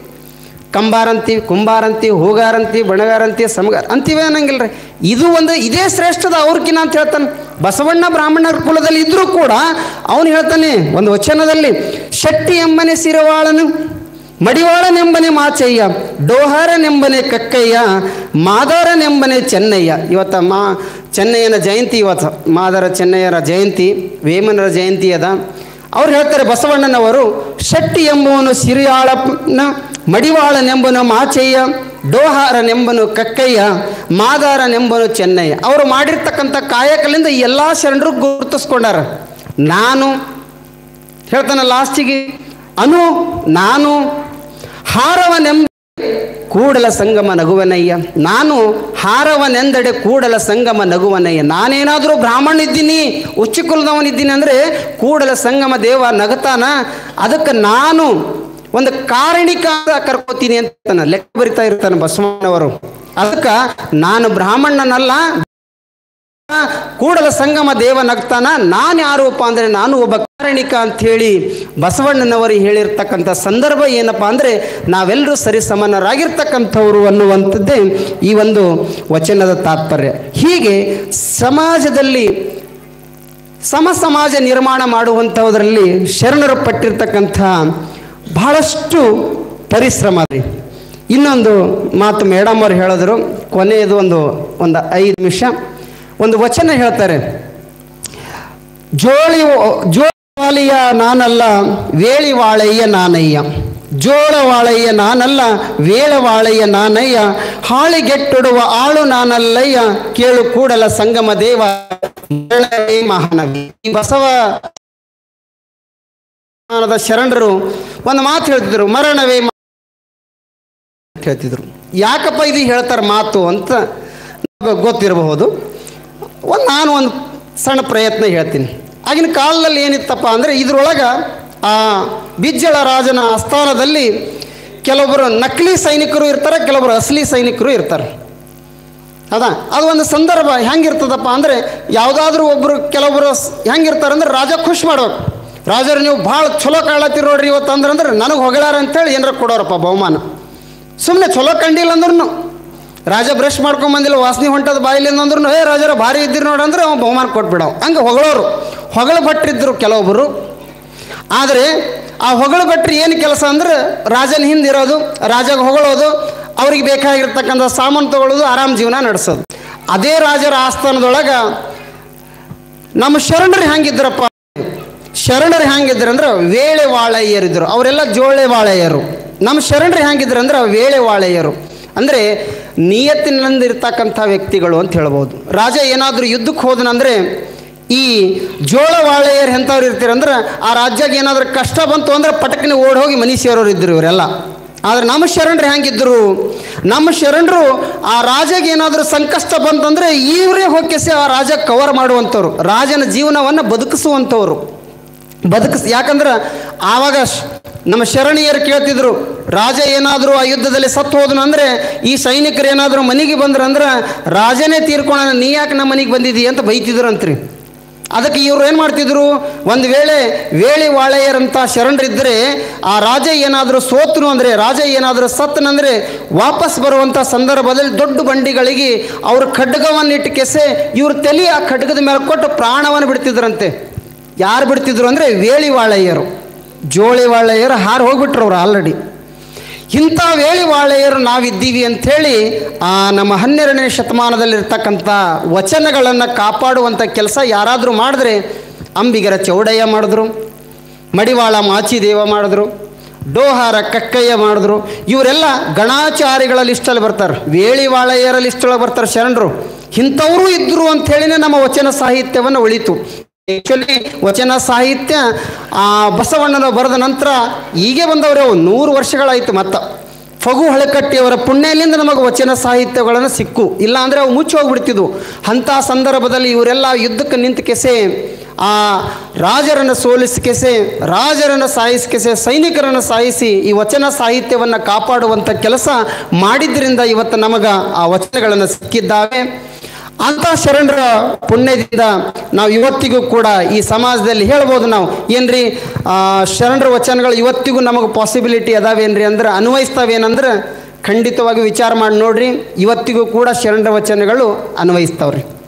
ಹಿಂದೂ ಕೂಡ ಈ ಕನ್ನಡ ಸಾಹಿತ್ಯಕ್ಕೆ ಕೊಟ್ಟಿರ್ತಕ್ಕಂಥ ಕೊಡುಗೆ ಹಿಂದೂ ಕೊಟ್ಟಿಲ್ಲ, ಮುಂದೂ ಯಾರೂ ಕೊಡೋಕ್ಕಾಗಂಗಿಲ್ಲ. ಅಂಥ ಒಂದು ಸಾಹಿತ್ಯವನ್ನು ಕೊಟ್ಟಿರ್ತಕ್ಕಂಥ ಆ ಅನುಭವ ಮಂಟಪದಲ್ಲಿ 37 ವಚನಕಾರ್ತಿಯರು, ಹೆಣ್ಮಕ್ಕಳಿಗೂ ಒಂದು ಅವಕಾಶ, ನೇರ ನುಡಿನೇ ರೀ, ಯಾವ ತಪ್ಪಿದ್ರೆ ತಪ್ಪಂತ ಹೇಳುವಂಥ ಅವಕಾಶ ಎಲ್ಲಾದರೂ ಇದ್ದರೆ ಅದು ಅನುಭವ ಮಂಟಪದಲ್ಲಿ ವಚನಕಾರ್ತಿಯರಿಗೂ ಅವಕಾಶ ಕೊಟ್ಟಿರ್ತಕ್ಕಂಥ ದೀನದಲಿತರನ್ನ, ತುಳಿತಕ್ಕೊಳಗಾಗಿರ್ತಕ್ಕಂಥ ವ್ಯಕ್ತಿಗಳನ್ನು ತಗೊಂಡೋಕೆಸೆ ಒಂದು ಹೊಸ ಸಮಾಜವನ್ನು ನಿರ್ಮಾಣ ಮಾಡಿರ್ತಕ್ಕಂಥ ವ್ಯಕ್ತಿ ಯಾರಾದರೂ ಇದ್ದರೆ ಅದು ನಮ್ಮ ವಿಶ್ವಗುರು ಬಸವಣ್ಣನವರು. ಅವರಿಗೆಲ್ಲ ಗೊತ್ತಿತ್ತು, ಆ ಶರಣರಿಗೆ ಎಲ್ಲಾನು ಗೊತ್ತಿತ್ತು ರೀ, ಈ ಅಂದರೆ ಏನು, ಯಾವ ರೀತಿ ಇರ್ತದ ಅಂಥೇಳಿ. ಅದಕ್ಕಾಗಿ ಅಕ್ಕಿ ಸ್ವಲ್ಪ ಹೆಚ್ಚಿಗೆ ತಂದಾಗ ಇದು ಬಸವಣ್ಣನೇ ಕೈವಾಡದ, ನೀವು ಒಯ್ದು ಚೆಲ್ಬಿಟ್ಟು ಅಂತ ಹೇಳ್ತಾರೆ ಐದಕ್ಕಿ ಮಾರಯ್ಯರು, ಐದಕ್ಕಿ ಲೆಕ್ಕಮ್ಮವರು, ಐದಕ್ಕಿ ಮಾರವರಿಗೆ ಹೇಳ್ತಾರೆ. ಅದು ಯಾಕೆ ಹೇಳ್ತಾರಪ್ಪ ಅಂದರೆ ಶರಣರಿಗೆ ಗೊತ್ತು ನಮ್ಮ ಜೀವನ ಅಂದರೆ. ಒಂದು ಕಥೆ ಬರ್ತದೆ ಹೀಗೆ, ಲಾಸ್ಟ್ ಹೇಳಿಕೆ ಸಹ ನಾನು ಮುಗಿಸ್ತೀನಿ. ಅಲೆಕ್ಸಾಂಡರ್ ದಿ ಗ್ರೇಟ್ ಅಂತ ಬರ್ತಾರೆ. ಅಲೆಕ್ಸಾಂಡರ್ ದಿ ಗ್ರೇಟ್ ನಾವು ಓದಿರಬಹುದು ಪಠ್ಯದೊಳಗೆ. ಅಲೆಕ್ಸಾಂಡರ್ ದಿ ಗ್ರೇಟ್ ಅನ್ನೋ ಒಬ್ಬ ರಾಜ ಇರ್ತಾನೆ. ಆ ರಾಜ್ಯ ಅರ್ಧ ಜಗತ್ತನ್ನು ಗೆದ್ದಿರ್ತಕ್ಕಂಥ ರಾಜ್ಯ, ಸಾಮಾನ್ಯ ರಾಜ್ಯ ಅಲ್ಲ. ಒಂದು ಊರ್ಲಿಂದ ಬರ್ತಿರ್ತಾನ, ಇನ್ನೊಂದು ಊರಿಗೆ ಹೋಗ್ತಿರ್ತಾನ, ಎಲ್ರಿಗೂ ಸಾಯಿಸ್ತಾನ, ಆ ರಾಜ್ಯ ಆಕ್ರಮಣ ಮಾಡ್ತಾನೆ. ಕೊಟ್ಟರು ಸರಿ, ಕೊಡಲಿಲ್ಲ ಅಂದ್ರೆ ಸಾಯಿಸ್ಕೆಸೆ ಆಕ್ರಮಣ ಮಾಡ್ತಾ ಇದ್ದ. ಹೀಗೆ ಮಾಡ್ಕೋತ ಬರ್ತಾ ಇದ್ದ. ಅರ್ಧ ಪ್ರಪಂಚವನ್ನು ಗೆದ್ದಿರ್ತಾನೆ, ಲಕ್ಷಾಂತರ ಜನರನ್ನು ಸಾಯಿಸಿರ್ತಾನೆ. ಅರ್ಧ ಪ್ರಪಂಚ ಗೆದ್ದಿರ್ತಕ್ಕಂಥ Alexander the great when he was going on the chariot, ಆ ರಥದ ಮ್ಯಾಗ ಒಂದು ರೋಡ್ ಮ್ಯಾಗ ಬರ್ತಾ ಇದ್ದ ಸಂದರ್ಭದಲ್ಲಿ ಆ ಫುಟ್ಪಾತ್ನಾಗ ಒಬ್ಬ ಭಿಕ್ಷುಕ ಇರ್ತಾನೆ ರೀ. ಭಿಕ್ಷುಕ ಹೆಂಗಿದ್ದಾನಂದ್ರೆ ಅವನಿಗೆ ಕೈಗಳಿಲ್ಲ, ಬಟ್ಟೆ ಇಲ್ಲ, ಒಂದು ಫುಟ್ಪಾತ್ನಾಗ ಕುಂತಿರ್ತಾನೆ. ಆ ಭಿಕ್ಷುಕ ಭಾಳ ಖುಷಿಲಿಂದ ಕುಂತಿರ್ತಾನೆ. ಅವ ರಾಜನ ಕಣ್ಣಿಗೆ ಬಿದ್ದು ಬಿಡ್ತಾನವ. ಏನೋ ಮನುಷ್ಯಗೆ ಯಾಕೋ ಬಟ್ಟೆ ಇಲ್ಲ, ಭಿಕ್ಷುಕದ ನೋಡು, ಹೋರಿ ಅವನಿಗೆ ಏನು ಕೇಳ್ಬೇಕು, ಏನು ಬೇಕಾದ ಕೊಟ್ಟು ಬಾ ಅಂತಾರೆ. ಆವಾಗ ಪ್ರಧಾನಮಂತ್ರಿಗಳು ಎಲ್ಲ ಬಂದು ಕೇಸೆ ಆ ಭಿಕ್ಷುಕನ ಹತ್ರ ಬರ್ತಾರೆ. ಏನೋ ಭಿಕ್ಷುಕ, ನಮ್ಮ ರಾಜ ಕೊಟ್ಟು ಕಳಿಸ್ತಾನ, ನಿನಗೇನು ಬೇಕು ಕೇಳ್ಕೊಡ್ತೀನಿ ಅಂದಾಗ ಅವ ಭಿಕ್ಷುಕ ಎದ್ದು ನಿಂತಾನ. ಎದ್ದು ನಿಂತ ಕೇಸೆ ನಗ್ತಾ ಇರ್ತಾನೆ. ರಾಜ, ಯಾ ರಾಜ ಅಂತ ಕೇಳ್ತಾನೆ. ಅಲೆಕ್ಸಾಂಡರ್ ದಿ ಗ್ರೇಟ್ ಅನ್ನೋರು, ಯಪ್ಪ ಅರ್ಧ ಪ್ರಪಂಚ ಗೆದ್ದಾನ, ಅರ್ಧ ಜಗತ್ತು ಗೆದ್ದಾನ, ಈಗ ಇನ್ನು ಅರ್ಧ ಗೆದಿಲಿಕ್ಕೆ ಹೊಂಟಾನ. ಅವ ನಿನಗೆ ಏನು ಬೇಕು ಕೊಡುವಲ್ಲಕತ್ತಾನ. ಇವತ್ತು ನೀ ಧನ್ಯನೇ ಆಗಿಬಿಟ್ಟು, ಇವತ್ತೇ ನಿನಗೆ ಅರಮನೆ ಬೇಕಾದ್ರೂ ಕೊಡ್ತಾನೆ, ಅವ ಗೆದ್ದಿರ್ತಕ್ಕಂಥ ಯಾವುದಾದ್ರೂ ಒಂದು ರಾಜ್ಯ ಬೇಕಾದ್ರೂ ಕೊಡ್ತಾನೆ, ಕೇಳಿ ಏನು ಬೇಕು ಅಂತಾನೆ. ಆ ರಾಜ ನನಗೇನು ಕೊಡ್ತಾನೆ, I am very happy with this, ನಾನು ಇದರಿಂದ ಭಾಳ ಖುಷಿ ಇದ್ದೀನಲ್ಲ, ಅವ್ನು ತೊಗೊಂಡು ನಾ ಏನು ಮಾಡಲಿ ಅಂತಾನೆ. ಹಿಂಗೆ ಕನ್ವರ್ಸೇಷನ್ ನಡೀತದೆ. ನಿನಗೇನು ಬೇಕು ಕೇಳು, ನಾವು ಕೊಡ್ತಾನ, ನನಗೇನೂ ಬೇಡ ಅನ್ನುವಂಥ ಸಂದರ್ಭ ಕೇಳಿದಾಗ ಅಲೆಕ್ಸಾಂಡ್ರಿಗೆ ಏನೋ ಕನ್ಫ್ಯೂಷನ್ ನಡೆದದ ಅಂಥೇಳಿ ಅವನೇ ಆ ರಥದ ಕೆಳಗೆ ಇಳಿದ ಕೆಸೆ ಆ ಭಿಕ್ಷುಕನ ಹತ್ರ ಬರ್ತಾನೆ. ಏನು ನಡೆದದಪ್ಪ, ನಿನಗೆ ನೋಡಿ ಕೆಸೆ ನನಗೆ ಯಾಕೋ ಕನಿಕರಿಸ್ಲಕತ್ತದ, ನಿನಗೇನೋ ಕೊಡ್ಬೇಕು ಅನ್ಸ್ಲಕತ್ತದ, ಕೇಳಿ ಏನು ಬೇಕು ಕೊಡ್ತೀನಿ ಅಂತ ನಾವು ಆ ಭಿಕ್ಷುಕ ಹೇಳ್ತಾನೆ. ನನಗೇನು ಕೊಡ್ತಿ, ನಾ ಎಲ್ಲ ಖುಷಿಲಿಂದ ಇದ್ದೀನಿ, ಆರಾಮಾಗಿ ಇದ್ದೀನಿ, ಇದ್ದಿದ್ರೊಳಗೆ ಸಂತೋಷವಾಗಿದ್ದೀನಿ ಅಂತಾನೆ. ಅಲ್ಲೋ ಹಾಕೊಳಕ್ಕೆ ಬಟ್ಟೆ ಇಲ್ಲ, ಸಂತೋಷವಾಗಿದ್ದಿ ಅಂತ ಕೇಳ್ತಿ, ಕೈಗಳಿಲ್ಲ ಸಂತೋಷವಾಗಿದ್ದಿ ಅಂತ ಕೇಳ್ತಲ್ಲ, ಏನು ಸಂತೋಷವಾಗಿದ್ದಿ ಅಂತ ಹೇಳ್ತಾನೆ. ಅವಾಗ ಆ ಭಿಕ್ಷುಕ ಹೇಳ್ತಾನೆ, ನೋಡಪ್ಪ ಅಲೆಕ್ಸಾಂಡರ್ ದಿ ಗ್ರೇಟ್ ರಾಜ, ಭಾಳ ನೀನು ಏನೋ ಲಕ್ಷಾಂತರ ಮಂದಿಗೆ ಸಾಯಿಸ್ಕೆಸೆ ಅರ್ಧ ಜಗತ್ತು ಗೆದ್ದಿದ್ದಂತ ಕೇಳಿನ ಈಗ ಹೇಳಿದ್ರು, ಹೌದೇನು ಅಂತಾನೆ. ಹೌದಪ್ಪ, ಲಕ್ಷಾಂತರ ಮಂದಿಗೆ ಸಾಯಿಸೀನಿ, ಅರ್ಧ ಜಗತ್ತು ಗೆದ್ದೀನಿ, ಇನ್ನೂ ಅರ್ಧ ಉಳ್ದದ, ಅದನ್ನೂ ಅರ್ಧ ನಾನು ಗೆದಿಬೇಕಂತ ಡಿಸೈಡ್ ಮಾಡೀನಿ, ಅದಕ್ಕೆ ಹೋಗ್ತಾ ಇದ್ದೀನಿ, ನಿನಗೇನು ಬೇಕು ಕೇಳೋ ಕೊಡ್ತೀನಿ ಅಂತಾನೆ. ನನಗೇನೂ ಬೇಕಾಗಿಲ್ಲ ಅಂತಾನೆ. ಕೊಡ್ತೀನಿ ಅಂದ್ರೆ ಏನೂ ಬೇಕಾಗಿಲ್ಲ ಅಂತಲ್ಲೋ ಅಂದಾಗ, ನೋಡಪ್ಪ ರಾಜ, ಇಮ್ಯಾಜಿನ್ ಮಾಡು, ನೀನು ನಿನ್ನ ಗಂಡ ಹೆಂಡತಿ, ನಿನ್ನ ಹೆಂಡತಿ ಸಂಗಟ, ಪರಿವಾರ ಸಂಗಟ, ಸೈನಿಕರ ಸಂಗಟ ಒಂದು ಕಾಡಿಗೆ ಹೋಗಿದ್ದಿ, ದಟ್ಟವಾಗಿರ್ತಕ್ಕಂಥ ಕಾಡು. ಆ ಕಾಡೊಳಗೆ ಹೋದಂಥ ಸಂದರ್ಭದಲ್ಲಿ ಒಂದು ಹುಲಿ ಬರ್ತದೆ. ಇದು ಒಂದು ಇಮ್ಯಾಜಿನ್ ಮಾಡ್ಕೊಂತ ಹೇಳಿರ್ತಾನೆ. ಒಂದು ದೊಡ್ಡ ಹುಲಿ ಬರ್ತದ, ನಿಮ್ಮ ಮೇಲೆ ಅಟ್ಯಾಕ್ ಮಾಡ್ತದ. ಅಟ್ಯಾಕ್ ಮಾಡಿದಾಗ ಹುಲಿ ಅಟ್ಯಾಕ್ ಮಾಡಿದಾಗ ಉಳಿದವರೆಲ್ಲ ಏನು ಮಾಡ್ತಾರೆ ರೀ, ಏನು ಮಾಡ್ಬೋದು ಉಳಿದವರೆಲ್ಲ? ಹೊಸ ಮಂದಿ ಕಲ್ತ ಹುಲಿಗೆ ಹೊಡಿತಾರೇನು? ಓಡೋಗಿಬಿಡ್ತಾರೆ. ಹುಲಿ ನಮಗೆಲ್ಲಿ ತಿಂತದ ಬಾ ಅಂಥೇಳಿ ಓಡೋಗಿಬಿಡ್ತಾರ. ನೀವು ಒಬ್ಬನೇ ಉಳಿತಿ, ಎಲ್ಲರೂ ಓಡೋಗ್ಬಿಡ್ತಾರೆ. ನೀನು ಹೆಂಡತಿ ಬಿಟ್ಟು ಓಡೋಗ್ತಾಳ, ನಿಮ್ಮ ಮಕ್ಕಳು ಬಿಟ್ಟು ಹೋಗ್ತಾರೆ, ಸೈನಿಕರೆಲ್ಲ ನಿನಗೆ ಬಿಟ್ಟು ಓಡಿ ಹೋಗ್ಬಿಡ್ತಾರೆ. ಅವರು ಪ್ರಾಣ ಉಳಿಸ್ಕೋಬೇಕಾಗಿರ್ತದಲ್ರಿ. ಹಂಗೆ ಓಡಿ ಹೋಗ್ತಾರ. ನೀವು ಒಬ್ಬನೇ ಇದ್ದಿ, ಹುಲಿ ಬಂದು ನಿನ್ನ ತಿನ್ನಬೇಕಂತದ, ನೀನು ತಪ್ಪಿಸ್ಕೋಬೇಕಂತ. ಅವಾಗ ನೀನು ಜೀವದ ಭಯದಿಂದ ಓಡ್ತಿ. ಎಷ್ಟೇ ಶಕ್ತಿವಾನ ರಾಜ ಇದ್ದರೂ ಕೂಡ ನೀನು ಓಡ್ಬೇಕಂತಿ. ಅಂಥ ಸಂದರ್ಭ ಬಂದದ ಅಂತ ತಿಳ್ಕೊನಿ. ಓಡ್ತಿ ಎಲ್ಲಿವರೆಗೂ ಓಡ್ತಿ ಅಂದರೆ ಆ ಹುಲಿಲಿಂದ ತಪ್ಪಿಸ್ಕೋಬೇಕಂತೇಳಿ ನಾನು ಪ್ರಾಣದ ಹಂಗೆ ತರದೇ ಓಡ್ತಿ. ಅಂಥ ಸಂದರ್ಭದಲ್ಲಿ ನಿನಗೆ ಭಾಳ ನೀರಡಿಕೆ ಆಗ್ತದೆ, ಕಂಡಾಬಟ್ಟಿ ನೀರಡಿಕೆ ಆಗಿಬಿಡ್ತದೆ. ಇನ್ನೇನು ನೀರು ಕುಡಿಲಿಲ್ಲ ಅಂದ್ರೆ ನೀನು ಸತ್ತೋಗ್ಬಿಡ್ತಿ. ಹೆಂಗೋ ತಪ್ಪಿಸ್ಕೊಂಡು ಪ್ರಾಣಾಪಾಯದಿಂದ ನೀನು ಪಾರಾಗಿದ್ದಿ. ಆದರೆ ನೀನು ಪ್ರಾಣ ಹೋಗ್ಲಿಕ್ಕೆ ಬಂದದ ಎದ್ರ ಸಲಿಂದ ಅಂದ್ರೆ ನೀರು ಕುಡಿಬೇಕು. ನಿನಗೆ ಭಾಳ ನೀರಡಿಕೆ ಆಗ್ಯದ, ನೀರು ಕುಡಿಬೇಕಂತೇಳಿ ಅನಿಸ್ಲಕತ್ತದ, ಕುಡಿಲಿಲ್ಲ ಅಂದ್ರೆ ಸಾಯ್ತಿ. ಅವಾಗ ನಾ ಬರ್ತೀನಿ ಅರ್ಧ ಗ್ಲಾಸ್ ನೀರು ಹಿಡ್ಕೊಂಡು ಅಂತ ನಮ್ಮ ಭಿಕ್ಷುಕ. ಭಾಳ ಚಲೋ ಆಯ್ತಲ್ಲ, ಮತ್ತು ಪ್ರಾಣ ಹೋಗ್ಲಕತ್ತಿತ್ತು, ನೀರು ತತ್ತಲ್ಲ, ನೀ ಕುಡಿದು ಬಿಡ್ತೀನಿ, ನಾನು ಪ್ರಾಣ ಉಳಿಸ್ಕೊತೀನಿ ಅಂತಾನೆ. ಅವ ಭಿಕ್ಷುಕ ಹೇಳ್ತಾನೆ, ನಾ ಸುಮ್ಮನೆ ಕೊಡ್ತೀನಿ, ಪುಕ್ಷಟದಾಗ ಕೊಡಂಗಿಲ್ಲ ಅಂತಾನವ. ನಿನಗೆ ಅರ್ಧ ಗ್ಲಾಸ್ ನೀರು ಕುಡಿಲಿಲ್ಲ ಅಂದ್ರೆ ಸತ್ತು ಹೋಗ್ಬಿಡ್ತಿ, ನಾನು ಅರ್ಧ ಗ್ಲಾಸ್ ನೀರು ತಂದೀನಿ, ನಾ ಕೇಳ್ತೀನಿ ನಿನಗೆ ಇದ್ರ ಬದಲಿ ನೀ ಏನು ಕೊಡ್ತಿ ಅಂತ ಕೇಳ್ತೀನಿ ಅಂತಾನ. ರಾಜ ಅಂತಾನ, ನೋಡಪ್ಪ ನೀರೇ ಕುಡಿಲಿಲ್ಲ ಅಂದ್ರೆ ನಾ ಸತ್ತೇ ಹೋಗ್ತೀನಿ ಅಂದ ಬಳಕ ನಿನಗೆ ಒಂದು ಯಾವುದಾದ್ರೂ ಒಂದು ರಾಜ್ಯ ಕೊಡ್ತೀನಿ, ನೀರು ಕೊಡಪ್ಪ ಅಂತ ಕೇಳ್ತೀನಿ ಅಂತನವ. ಆ ಭಿಕ್ಷೆ ಕೇಳ್ತಾನ, ಆಗಂಗಿಲ್ಲ, ರೇಟ್ ಜಾಸ್ತಿ ಮಾಡಂತಾನವ, ರೇಟ್ ಹೆಚ್ಚಿಗೆ ಮಾಡಂತಾನ. ಅವಾಗ ಮತ್ತೆ ವಿಚಾರ ಮಾಡ್ತಾನ, ಇನ್ನು ನನ್ನ ಪ್ರಾಣನೇ ಹೋಗ್ತದೆ ನೀರು ಕುಡಿಲಿಲ್ಲ ಅಂದ್ರೆ, ಹಂಗಿತ್ತಂದ್ರೆ ಏನು ಮಾಡ್ತೀನಿ ನಾ ಗೆದ್ದಂಥ ಅರ್ಧ ರಾಜ್ಯ ನಿನಗೇ ಕೊಟ್ಟು ಬಿಡ್ತೀನಿ, ನೀರು ಕೊಡೋಪ್ಪ, ನಾ ಕೊಡೋದು ಬದುಕ್ತೀನಿ ಅಂತನವ. ಭಿಕ್ಷಕ್ಕೆ ಒಪ್ಪಂಗಿಲ್ಲ, ಅದಕ್ಕೂ ಒಪ್ಪಂಗಿಲ್ಲ, ರೇಟ್ ಜಾಸ್ತಿ ಮಾಡು, ನೀರು ಕುಡಿಲಿಲ್ಲ ಅಂದ್ರೆ ಸಾಯ್ತಿ, ಇನ್ನೂ ರೇಟ್ ಜಾಸ್ತಿ ಮಾಡು ಅಂತಾನೆ. ವಿಚಾರ ಮಾಡ್ತಾನೆ, ಭಾಳ ರೀ, ಇನ್ನು ನಾ ಸತ್ತೇ ಹೋಗ್ತೀನಿ ಅಂದ ಬಳಕ ಆ ರಾಜ್ಯ ಇಟ್ಕೊಂಡ್ರೆ ಏನು ಮಾಡ್ಲಪ್ಪ, ನಾ ಗೆದ್ದಿದ್ದು ಒಟ್ಟು ನಿನಗೆ ಕೊಡ್ತೀನಿ, ನೀರು ಕೊಡು ಮಾರೇ ಕುಡಿತೀನಿ ಅಂತನವ.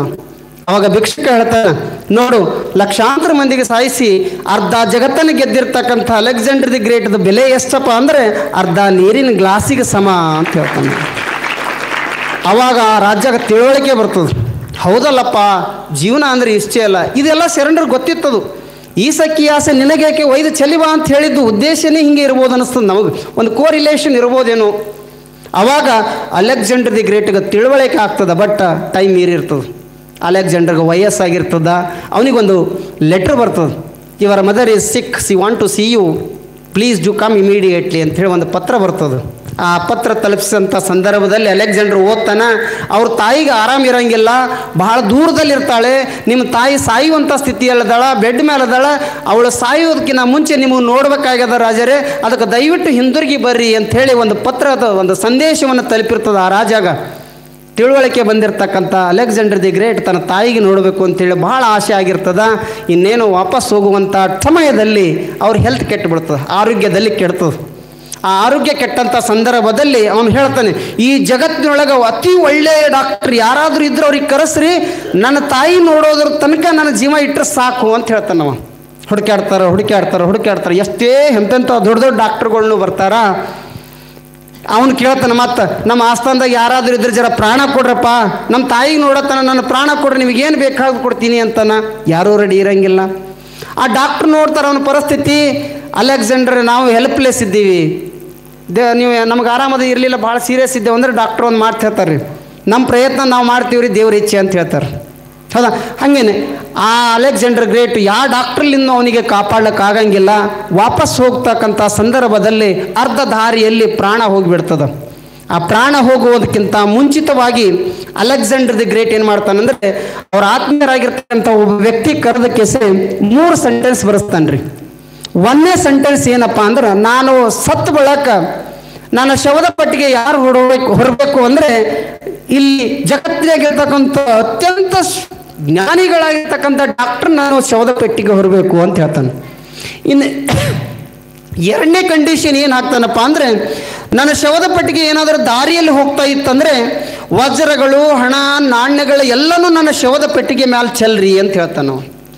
3ನೇದು ಏನು ಹೇಳ್ತಾನಪ್ಪ ಅಂದರೆ, ಆ ಶವದ ಪೆಟ್ಟಿಗೆಯಲ್ಲಿ ನನ್ನ ಹೆಣ ಹೋಗ್ಬೇಕಾಗಿತ್ತಂದ್ರೆ ನನ್ನ ಕೈಗಳೆರಡು ಹಿಂಗೆ ಮೇಲೆ ಕೆತ್ತಕೆಸೆ ಶವದ ಪೆಟ್ಟಿಗೆ ಹೊರಗೆ ಹಾಕಿಸೆ ತೊಗೊಂಡು ಹೋಗ್ರಿ ನನಗೆ ಅಂತ ಹೇಳ್ತಾನೆ. ಆವಾಗ ಈ ರೀತಿ ಯಾಕೆ ಹೇಳ್ತಾ ಇದ್ದಾರೆ ಅಂತ ಹೇಳಿ ಕೇಳಿದಾಗ ಅವ್ರು ಎಕ್ಸ್ಪ್ಲೇನ್ ಮಾಡ್ತಾರೆ, ಜನರಿಗೆ ಸಂದೇಶವನ್ನು ಹೇಳ್ರಿ ಅಂತ ಹೇಳ್ತಾನೆ ಅವನು. ಯಾಕಪ್ಪ ಡಾಕ್ಟ್ರೇ ನಾನು ಹೆಣ ಹೊರಬೇಕು ಅಂತಂದರೆ, ಜಗತ್ತಿನಾಗೆ ಎಷ್ಟೇ ಜ್ಞಾನಿಯಾಗಿರ್ತಕ್ಕಂಥ ಡಾಕ್ಟ್ರು ಕೂಡ ನನ್ನ ಪ್ರಾಣ ಉಳಿಸ್ಲಿಕ್ಕಾಗಲಿಲ್ಲ ಅಂಥೇಳಿ ಜನರಿಗೆ ಗೊತ್ತಾಗಲಿ ಅಂಥೇಳಿ. ಹೌದಾ? ಆ ಒಂದು ಮೆಸೇಜ್ ಜನರಿಗೆ ಗೊತ್ತಾಗಲಿ ಅಂಥೇಳಿ ಹೇಳಿರ್ತಾನೆ. ಇನ್ನು ಅವೆಲ್ಲ ನಾಣ್ಯಗಳು ಯಾಕೆ ಮೇಲೆ ಚೆಲ್ಲಬೇಕು, ದಾರಿಯಲ್ಲಿ ಚೆಲ್ಲಬೇಕು ಅಂದಾಗ, Alexander the great has come on the earth with empty hand, ಖಾಲಿ ಕೈಯಲ್ಲಿ, ಬರಿಗೈಯಲ್ಲಿ. ಅಲೆಕ್ಸಾಂಡರ್ ದಿ ಗ್ರೇಟ್ ಹುಟ್ಟುವಾಗ ಏನೂ ಇಲ್ಲ, ಬರಿಗೈಲಿ ಇರ್ತೀವಿ ನಾವು. ಅಲೆಕ್ಸಾಂಡರ್ ಹುಟ್ಟುವಾಗನೂ ಕೂಡ ಅವನ ಕೈಯಲ್ಲಿ ಏನೂ ಇರಲಿಲ್ಲ, ಬರಿಗೈಲಿಂದ ಬಂದಿದ್ದ. ಈಗ ಹೋಗುವಾಗನೂ ಕೂಡ ಅವನು ಇಲ್ಲೇ ಬಿಟ್ಟು ಹೋಗ್ತಾ ಇದ್ದಾನೆ, ಅವನೇನು ಗಳಿಸ್ಯಾನಲ್ಲ ಎಲ್ಲನೂ ಇಲ್ಲೇ ಬಿಟ್ಟು ಹೋಗ್ತಾ ಇದ್ದಾನೆ ಅಂಥೇಳಿ ಜನರಿಗೆ ಗೊತ್ತಾಗಲಿ ಅಂಥೇಳಿ. ಇನ್ನು 3ನೇದು, ಅವನು ಕೈಗಳು ಯಾಕೆ ಹೊರಗೆ ಹಾಕ್ತಾರಂದರೆ, ಅವನು ಹ್ಯಾಂಗೆ ಬಂದಿದ್ದನೋ ಹಾಗೇ ಹೋಗ್ತಾ ಇದ್ದಾನೆ. With empty handed he has come and with empty handed he is going ಅಂಥೇಳಿ ಈ ಜನರಿಗೆ ಗೊತ್ತಾಗಲಿ ಅನ್ನುವಂಥ ಸಂದೇಶವನ್ನು ನೀಡಿರ್ತಕ್ಕಂಥವ್ರು. ಅದಕ್ಕಾಗಿ ಶರಣರು ಯಾವುದಕ್ಕೂ ಆಸೆ ಪಟ್ಟಿಲ್ಲ. ಸತ್ಯಕ್ಕೆ ಎಷ್ಟೇ ಒಡವೆಗಳು ಅಲ್ಲಿ ಬಿದ್ದರೂ ಕೂಡ ಅದಕ್ಕೆ ನೋಡ್ಲಾರ್ದಂಗೆ ಹೋಗಿ ಕಸದ ಬುಟ್ಟಾಗಿ ಎಸೆದಿರ್ದಳು. ಈ ಸಖಿ ಯಾಕೆ ನಮಗೆ ತರ್ತಿ, ಅಷ್ಟೇ ನಮಗೆ ಬೇಕಾಗಿಲ್ಲ, ಇದು ಬಸವಣ್ಣನ ಒಂದು ಕುತಂತ್ರ ಅದ, ಒಯ್ದು ಚೆಲ್ಲಕೆಸ ಎಲ್ಲರಿಗೂ ಇನ್ವೈಟ್ ಮಾಡಿ ನಮ್ಮ ಮನೆಗೆ ಊಟಕ್ಕೆ ಬಾ ಅಂತೇಳಿ ಮುಷ್ಟಿ ಅನ್ನದಲ್ಲಿಂದ ಎಲ್ಲರಿಗೂ ಉಣಿಸಿರ್ತಕ್ಕಂಥವ್ರು. ಈ ನಮ್ಮ ಶರಣರದಾರ, ನಾವು ನೀವೆಲ್ಲರೂ ಕೂಡ ಈ ಶರಣರ ಮಾರ್ಗದಲ್ಲಿ ಸಾಗೋಣ ಅಂತ ಹೇಳ್ಕೊತಾ ಈ ಶುಭ ಸಂದರ್ಭದಲ್ಲಿ ನನಗೆ ಮಾತನಾಡಲು ಅವಕಾಶ ನೀಡಿರ್ತಕ್ಕಂಥ ಶ್ರೀಮಠಕ್ಕೆ ನಾನು ಚಿರಋಣಿ ಆಗುತ್ತಾ ಎಲ್ಲರಿಗೂ ಶರಣಾರ್ಥಿಗಳು. ಧನ್ಯವಾದಗಳು.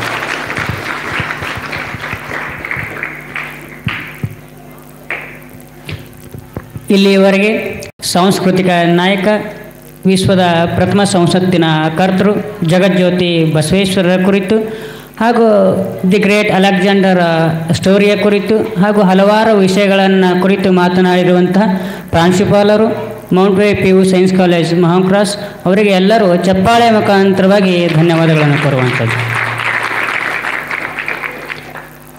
ಇವಾಗ ಈ ಒಂದು ಕಾರ್ಯಕ್ರಮದ ಇನ್ನೋರ್ವ ಮುಖ್ಯ ಅತಿಥಿಗಳಾದ ಅಂಜನಾ ಶಿರ್ವಾಳ್ ಅಧ್ಯಕ್ಷರು, ಶ್ರೀಮತಿ ಸಾವಿತ್ರಾಬಾಯಿ ಫುಲೆ ಶಿಕ್ಷಕಿಯರ ಸಂಘ ಕಮಲಾಪುರ ಅವರು ಕೂಡ ವೇದಿಕೆಯನ್ನು ಉದ್ದೇಶಿಸಿ ತಮ್ಮ ಒಂದೆರಡು ಹಿತನುಡಿಗಳನ್ನು ನಮ್ಮೊಂದಿಗೆ ಹಂಚಿಕೊಳ್ಳಬೇಕಾಗಿ ತಮ್ಮಲ್ಲಿ ಸವಿನಯ ಪ್ರಾರ್ಥನೆ.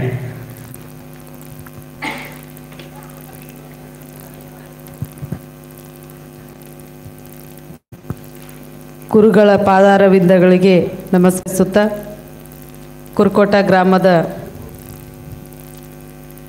ಎಲ್ಲ ನನ್ನ ಆತ್ಮೀಯ ಹಿರಿಯರೇ, ಕಿರಿಯರೇ ಹಾಗೂ ವಿದ್ಯಾರ್ಥಿಗಳೇ, ಅದೇ ರೀತಿಯಾಗಿ ವೇದಿಕೆಯ ಮೇಲೆ ಆಸೀನರಾದಂತಹ ಡಾಕ್ಟರ್ ಕರ್ಣ ಜಮದಾರ್ ಖಾನಿ ಅವರೇ,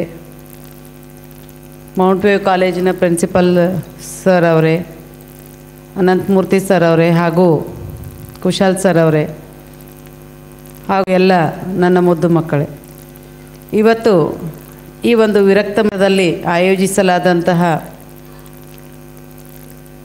ಉಪನ್ಯಾಸ ಕಾರ್ಯಕ್ರಮದಲ್ಲಿ ಈ ಎಲ್ಲ ವಿಷಯಗಳನ್ನು ತಮ್ಮೊಂದಿಗೆ ತಮ್ಮಲ್ಲಿರುವ ಜ್ಞಾನವನ್ನು ನಿಮ್ಮೊಂದಿಗೆ ಹಂಚಿಕೊಂಡರವರು.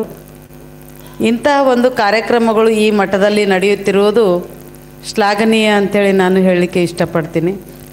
ಯಾಕಂತಂದರೆ ನಮ್ಮ ಭಾರತೀಯ ಒಂದು ಸಂಸ್ಕೃತಿಯಲ್ಲಿ ಅನಾದಿ ಕಾಲದಿಂದಲೂ ಏನದ ಅಂತಂದ್ರೆ ನಮ್ಮ ಸನಾತನ ಧರ್ಮದಲ್ಲಾಗಲಿ ಏನು ಮಾಡ್ತಾರೆ ಅಂತಂದ್ರೆ ಒಂದು ಧಾರ್ಮಿಕ ಒಂದು ಆಚರಣೆಯ ಒಂದು ಸಂದರ್ಭವನ್ನು ಸೃಷ್ಟಿಸಿಕೊಂಡು ಜನರನ್ನು ಒಂದು ಕಡೆ ಕರೆಯುವ ಹಾಗೂ ಎಲ್ಲ ಜನರನ್ನು ಒಂದು ಕಡೆ ಕೂಡಿಸಿ ತಮ್ಮ ವಿಚಾರವನ್ನು ವ್ಯಕ್ತಪಡಿಸಲು ಇದು ಒಂದು ಒಳ್ಳೆಯ ಸಂದರ್ಭ ಅಂತೇಳಿ ಇಂಥ ಒಂದು ಕಾರ್ಯಕ್ರಮಗಳನ್ನು ಅನಾದಿ ಕಾಲದಿಂದಲೂ ಆಚರಣೆ ಮಾಡ್ತಾ ಬಂದಿದ್ದಾರೆ. ಇವತ್ತಿನ ಒಂದು ಕಾರ್ಯಕ್ರಮದಲ್ಲಿ ಮಹಿಳಾ ವಚನಕಾರ್ತಿಯವರ ಬಗ್ಗೆ ಹಾಗೂ ಶರಣರ ಒಂದು ನುಡಿಗಳ ಬಗ್ಗೆ ಸರ್ ಅವರು ತುಂಬ ಚೆನ್ನಾಗಿ ಎಲ್ಲರೊಡನೆ ತಮ್ಮ ವಿಚಾರವನ್ನು ಹಂಚಿಕೊಂಡ್ರು. ಯಾಕೆ ನಮಗೆ ಶರಣರು ಬೇಕು, ಅವರ ವಿಚಾರವನ್ನು ನಾವು ಯಾಕೆ ಹಂಚ್ಕೋಬೇಕು ಅಂತಂದಾಗ ನಾವು ನಡೆ ನುಡಿ ಎರಡೂ ಒಂದೇ ಆಗಿರಬೇಕು ಅಂತೇಳಿ ಮೇಡಮ್ ಹೇಳಿದ್ರು.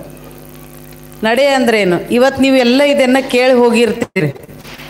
ಕೇಳಿ ಹೋದ್ಮೇಲೆ ನಾವು ನಮ್ಮ ದಿನನಿತ್ಯ ಚಟುವಟಿಕೆದೊಳಗೆ ದಿನಾಲೂ ಏನಾದರೂ ಎಲ್ಲಾದರೂ ಹೊರಗೆ ಹೋದಾಗ ನಮ್ಮ ಬೇರೆಯವ್ರ ಜೊತೆಗೆ ನಾವು ಮಾತನಾಡುವಾಗ ನಮ್ಮ ಕಾರ್ಯಗಳನ್ನು ನಿರ್ವಹಿಸ್ತಿರುವಾಗ ಅಲ್ಲಿ ಏನಾದರೂ ನಾವು ತಪ್ಪು ಮಾಡ್ಲಿಕ್ಕತ್ತಿದ್ದೇವಂದ್ರೆ ನಮ್ಮ ಜೀವಕ್ಕೆ ಇವು ನೆನಪು ಬರ್ತಾವೆ. ಇವತ್ತು ಕೇಳಿವು ಇಂಥ ತಪ್ಪು ನಾವು ಮಾಡಬಾರ್ದಪ್ಪ ಅನ್ನಿಸ್ತದೆ. ಎಲ್ಲರೇ ನಾವು ಲಂಚ ತೊಗೊಳಕತ್ತಿದ್ದೆವು ಅಂತಂದ್ರೆ ಇದು ಮಾಡಬಾರ್ದು ಅನ್ನಿಸ್ತದೆ. ಯಾರ್ದಾರೆ ಒಂದು ಏನರೇ ವಸ್ತು ನಮಗೆ ಸಿಕ್ಕಿತ್ತು ಅಂದ್ರೆ ಇದನ್ನು ವಾಪಸ್ ಕೊಡ್ಬೇಕು ಅನ್ನಿಸ್ತದೆ. ಯಾರ ಬಲ್ಲರೇ ನಾವು ಕಡ ತಂದಿದ್ದೇವೆ ಅಂದ್ರೆ ಅದನ್ನು ವಾಪಸ್ ಕೊಡ್ಬೇಕು ಅನ್ನಿಸ್ತದೆ. ಯಾವುದಾದ್ರೂ ಆಸ್ತಿ ಅಂತಸ್ತನ್ನು ಮತ್ತೊಬ್ರದ್ದು ನಾವು ಏನರೇ ಗುಳು ಮಾಡ್ಲಿಕ್ಕತ್ತಿದ್ದೇವೆ ಅಂದ್ರೆ ಜೀವ ನಮಗೊಂದು ಸ್ವಲ್ಪ ಅಂಜುತ್ತದೆ. ಆ ಅಂಜಿಕೆ ಇರಬೇಕು ಮನುಷ್ಯನಲ್ಲಿ. ಇಂಥ ತಪ್ಪು ಮಾಡಿದ್ರೆ ನನಗೆ ಮುಂದೆ ಇಂಥ ಒಂದು ಇದು ಕೆಟ್ಟದಾಗ್ತದ ಅಂತನೋ ಒಂದು ಭಯ ಇರಬೇಕು. ಮತ್ತು ನಾವು ಎಲ್ಲರೂ ಒಳ್ಳೆಯ ಒಂದು ತತ್ವದಲ್ಲಿ ನಡೆದಾಗ ಶರಣರ ತತ್ವಗಳು, ಈಗ ಬಸವಣ್ಣನವರ ತತ್ವಗಳು ಏನವ, ಅದೇ ಒಂದು ತತ್ವ ಕಳಬೇಡ ಕೊಲಬೇಡ, ಅದೇ ಒಂದು ವಚನದ ಮೇಲೇ ಸಿದ್ಧಗಂಗಾ ಮಠ ನಡೀತಾ ಇದೆ ಇವತ್ತು. ಆ ಮಠ ಇಷ್ಟು ದೊಡ್ಡದಾಗಿ ಬೆಳೀಲಿಕ್ಕೆ ಕಾರಣ ಅಂದ್ರೆ ಬಸವಣ್ಣನವರ ಆ ಒಂದು ತತ್ವ ಮಾತ್ರ. ಅದಕ್ಕಾಗಿ ನಾನು ಹೇಳೋದಿಷ್ಟೇ, ಎಲ್ಲರೂ ಶರಣರ ಒಂದು ತತ್ವಗಳನ್ನು ತಮ್ಮ ಜೀವನದಲ್ಲಿ ಸ್ವಲ್ಪನಾದರೂ, ಪೂರ್ಣ ಎಲ್ಲರಿಗೆ ಆಗಂಗಿಲ್ಲ, ಸ್ವಲ್ಪನಾದರೂ ಅಳವಡಿಸ್ಕೊಂಡೆವು ಅಂತಂದ್ರೆ ನಮ್ಮ ಜೀವಕ್ಕೆ ಒಂದು ಸ್ವಲ್ಪ ತೃಪ್ತಿ ಅನ್ನೋದು ಇರ್ತದೆ. ನೀವು ಎಂಥ ಒಂದು ಹಿಟ್ಲರ್ದು ಹೇಳಿದ್ರು, ಎಂಥ ಒಂದು ನಾವು ಇಡೀ ವಿಶ್ವನೇ ನಾವು ಗೆದ್ದರೂ ಸಹಿತ ನಾವು ಮತ್ತೊಬ್ಬರಿಗೆ ಮಾಡುವ ಸಹಾಯ ಮತ್ತು ಏನು ಉಪಕಾರ ಪರೋಪಕಾರ ಏನು ಇರ್ತದಲ್ಲ ಅದರಲ್ಲಿ ಮಾಡುವ ಒಂದು ತೃಪ್ತಿ ಮತ್ತೆ ಅದ್ರಾಗೂ ಇರಂಗಿಲ್ಲ. ಅದಕ್ಕಾಗಿ ನಾವು ಆದಷ್ಟು ಶರಣರ ಹಾದಿಯನ್ನು ಸ್ವಲ್ಪ ಆದರೂ ಅದರಲ್ಲಿ ನಡೆಯೋಣ ಅಂತ ಹೇಳಿ ಈ ಒಂದು ಉಪನ್ಯಾಸ ಮಾಲಿಕೆ ಕೊಟ್ಟಂಥ ಎಲ್ಲರಿಗೂ ಅಭಿನಂದನೆಗಳನ್ನು ಸಲ್ಲಿಸುತ್ತಾ ನನ್ನ 2 ಮಾತುಗಳನ್ನು ಮುಗಿಸ್ತೇನೆ. ನಮಸ್ಕಾರ.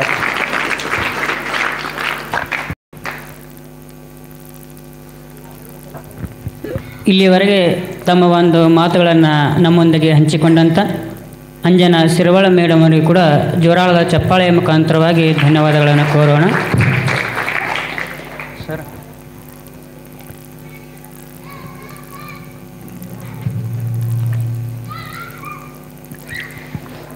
ಇವಾಗ ಶ್ರೀಮಠಕ್ಕೆ ಕೆಲವೊಂದು ಅಗತ್ಯ ವಸ್ತುಗಳ ಒಂದು ಅಗತ್ಯತೆ ಇದ್ದು ಅದನ್ನು ಕೊಡಬಲ್ಲಂಥ ಒಂದು ದಾನಿಗಳು ತಮ್ಮ ಹೆಸರನ್ನು ಕೊಡಬೇಕು. ಅದೇ ರೀತಿ ಈಗಾಗಲೇ ಕೆಲವೊಂದು ಭಕ್ತರು ಕೆಲವೊಬ್ಬರು ದಾನಿಗಳು ಕೆಲವೊಂದು ವಸ್ತುಗಳನ್ನು ಶ್ರೀಮಠಕ್ಕೆ ಅರ್ಪಿಸಿರ್ತಾರೆ. ಸೊ ಆ ಒಂದು ದಾನಿಗಳ ಹೆಸರುಗಳನ್ನು ನಾನು ಈ ರೀತಿಯಾಗಿ ಓದ್ತೀನಿ. ಪ್ರಥಮವಾಗಿ ವೇದಿಕೆಗೆ ಬೇಕಾಗುವಂಥ 2 ಕಟ್ಟಿಗೆ ಟೇಬಲ್ಗಳನ್ನು ಈಗಾಗಲೇ ಶ್ರೀಮಠದ ಭಕ್ತರಾದ ಶ್ರೀಮತಿ ಅಶ್ವಿನಿ ಅಶೋಕ್ ಕುಮಾರ್ ಮುಗುಟಿ ಅವರು ಈಗಾಗಲೇ ಆ 2 ಟೇಬಲ್ಗಳನ್ನು ಶ್ರೀಮಠಕ್ಕೆ ಅರ್ಪಿಸಿರ್ತಾರೆ. ಅದೇ ರೀತಿಯಾಗಿ ಈ ವೇದಿಕೆ ಕಾರ್ಯಕ್ರಮವನ್ನು ನಡೆಸಲು ಬೇಕಾಗುವಂಥ 6 ಒಳ್ಳೆಯ ಒಂದು ಕುರ್ಚಿಗಳನ್ನು ಕೊಡಬಲ್ಲಂಥ ಒಂದು ದಾನಿಗಳು ತಮ್ಮ ಹೆಸರನ್ನು ನೋಂದಾಯಿಸಬೇಕು.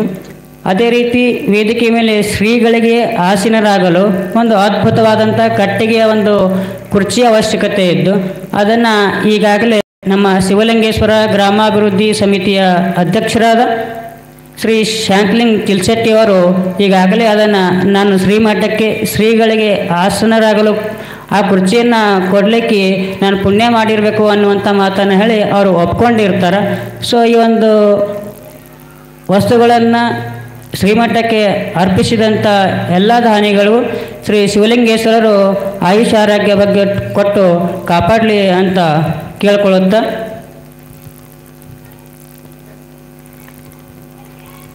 ಕೊನೆಗೆ ಪ್ರತಿ ತಿಂಗಳು ಕಾರ್ಯಕ್ರಮಗಳನ್ನು ಲೈವ್ ಮಾಡ್ತೀವಿ. ಆ ಒಂದು ಕಾರ್ಯಕ್ರಮ ಲೈವ್ ಮಾಡಲಿಕ್ಕೆ ಮಿನಿಮಮ್ 2 to 3 GB ನೆಟ್ ಬೇಕಾಗ್ತದೆ. ಸೊ ಅದನ್ನು ಚನ್ನವೀರ್ ಹಿರೇಮಠ ಅವರು ಹಾಗೂ ನಾವೆಲ್ಲರೂ ಕೂಡ ಅದನ್ನು ಮಾಡ್ತಾಯಿದ್ದೀವಿ.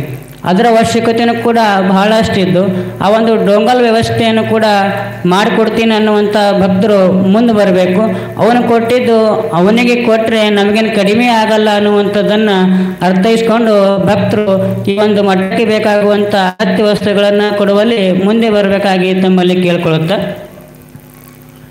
ಇವಾಗ ಕೊನೆಯದಾಗಿ ಈ ಒಂದು ಕಾರ್ಯಕ್ರಮದ ಉಪನ್ಯಾಸಕರಾಗಿ ಆಗಮಿಸಿದಂಥ ಡಾಕ್ಟರ್ ಕರ್ಣಾ ಜಮದಾರ್ ಖಾನಿ, ಲೇಖಕರು ಕಲಬುರಗಿ, ಇನ್ನೋರ್ವ ಉಪನ್ಯಾಸಕರಾದ ಮಹಾದೇವ್ ಬಡ, ಪ್ರಾಂಶುಪಾಲರು Mount Way PU science college ಮಹಾಕ್ರಾಸ್, ಹಾಗೂ ಮುಖ್ಯ ಅತಿಥಿಗಳಾದ ಅಂಜನಾ ಸಿರವಾಳ್ ಮೇಡಮ್ ಅವರು, ಶ್ರೀಮತಿ ಸಾವಿತ್ರಿಬಾಯಿ ಫುಲೆ ಶಿಕ್ಷಕಿಯರ ಸಂಘ ಕಮಲಾಪುರ, ಅನಂತ್ ಕುಮಾರ್ ಪಾಟೀಲ್ ಉಪನ್ಯಾಸಕರು Mount Way PU science college ಮಹಾಕ್ರಾಸ್, ಹಾಗೂ ಕೊನೆಯದಾಗಿ ಇನ್ನೋರ್ವ ಅತಿಥಿಗಳಾದ Kushal Kumar Mantal maths lecturer Mount Way PU science college ಮಹಾಕ್ರಾಸ್, ಹಾಗೂ ಈ ಒಂದು ಅನುಭವ ಸಂಗಮದ ಅಡುಗೆಯನ್ನು ಉಂಡು ಸನ್ಮಾರ್ಗದಲ್ಲಿ ಸಾಗಲು ತಾವೆಲ್ಲರಲ್ಲಿ ನೆರೆದಿರುವಂಥ ಸಮಸ್ತ ಶರಣರಿಗೂ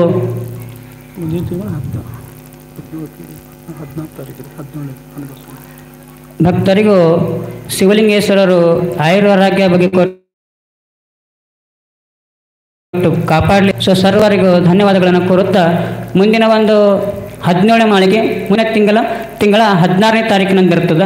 ಸೊ ಆ ಒಂದು 17ನೇ ಮಾಲಿಕೆ ಕೂಡ ಎಲ್ಲ ಭಕ್ತರು ಹೆಚ್ಚಿನ ಸಂಖ್ಯೆಯಲ್ಲಿ ಬಂದು ಶಿವಲಿಂಗೇಶ್ವರರ ಆಶೀರ್ವಾದಕ್ಕೆ ಒಳಗಾಗಬೇಕು ಅಂತ ತಮ್ಮಲ್ಲಿ ಎಲ್ಲರೂ ಕೇಳ್ಕೊಳ್ಳುತ್ತಾ ಸೊ ಎಲ್ಲರಿಗೂ ಅನಂತ ಧನ್ಯವಾದಗಳನ್ನು ಹೇಳುತ್ತಾ ಸೊ ಇಲ್ಲಿಗೆ ಈ ಒಂದು ಕಾರ್ಯಕ್ರಮವನ್ನು ಮುಗಿಸೋಣ. ಸೊ ಕೊನೆಗೆ ಒಂದು ಪ್ರಸಾದ ಸೇವೆ ಇರ್ತದೆ. ಸೊ ಪ್ರತಿಯೊಬ್ಬರು ಪ್ರಸಾದವನ್ನು ಉಂಡು ಪುನೀತರಾಗಬೇಕಾಗಿ ತಮ್ಮಲ್ಲಿ ವಿನಂತಿ. ಯಾರೂ ಪ್ರಸಾದವನ್ನು ಸೇವನೆ ಮಾಡದೆ ಹೋಗದೆ ಪ್ರಸಾದವನ್ನು ಉಂಡು ಪುನೀತರಾಗಬೇಕಾಗಿ ಹೇಳುತ್ತಾ ಈ ಒಂದು ಕಾರ್ಯಕ್ರಮವನ್ನು ಇಲ್ಲಿಗೆ ಮುಗಿಸುವಂಥದ್ದು. ಮೇಡಮ್ ಬರ್ರಿ ಸರ್ ಬರ್ರಿ.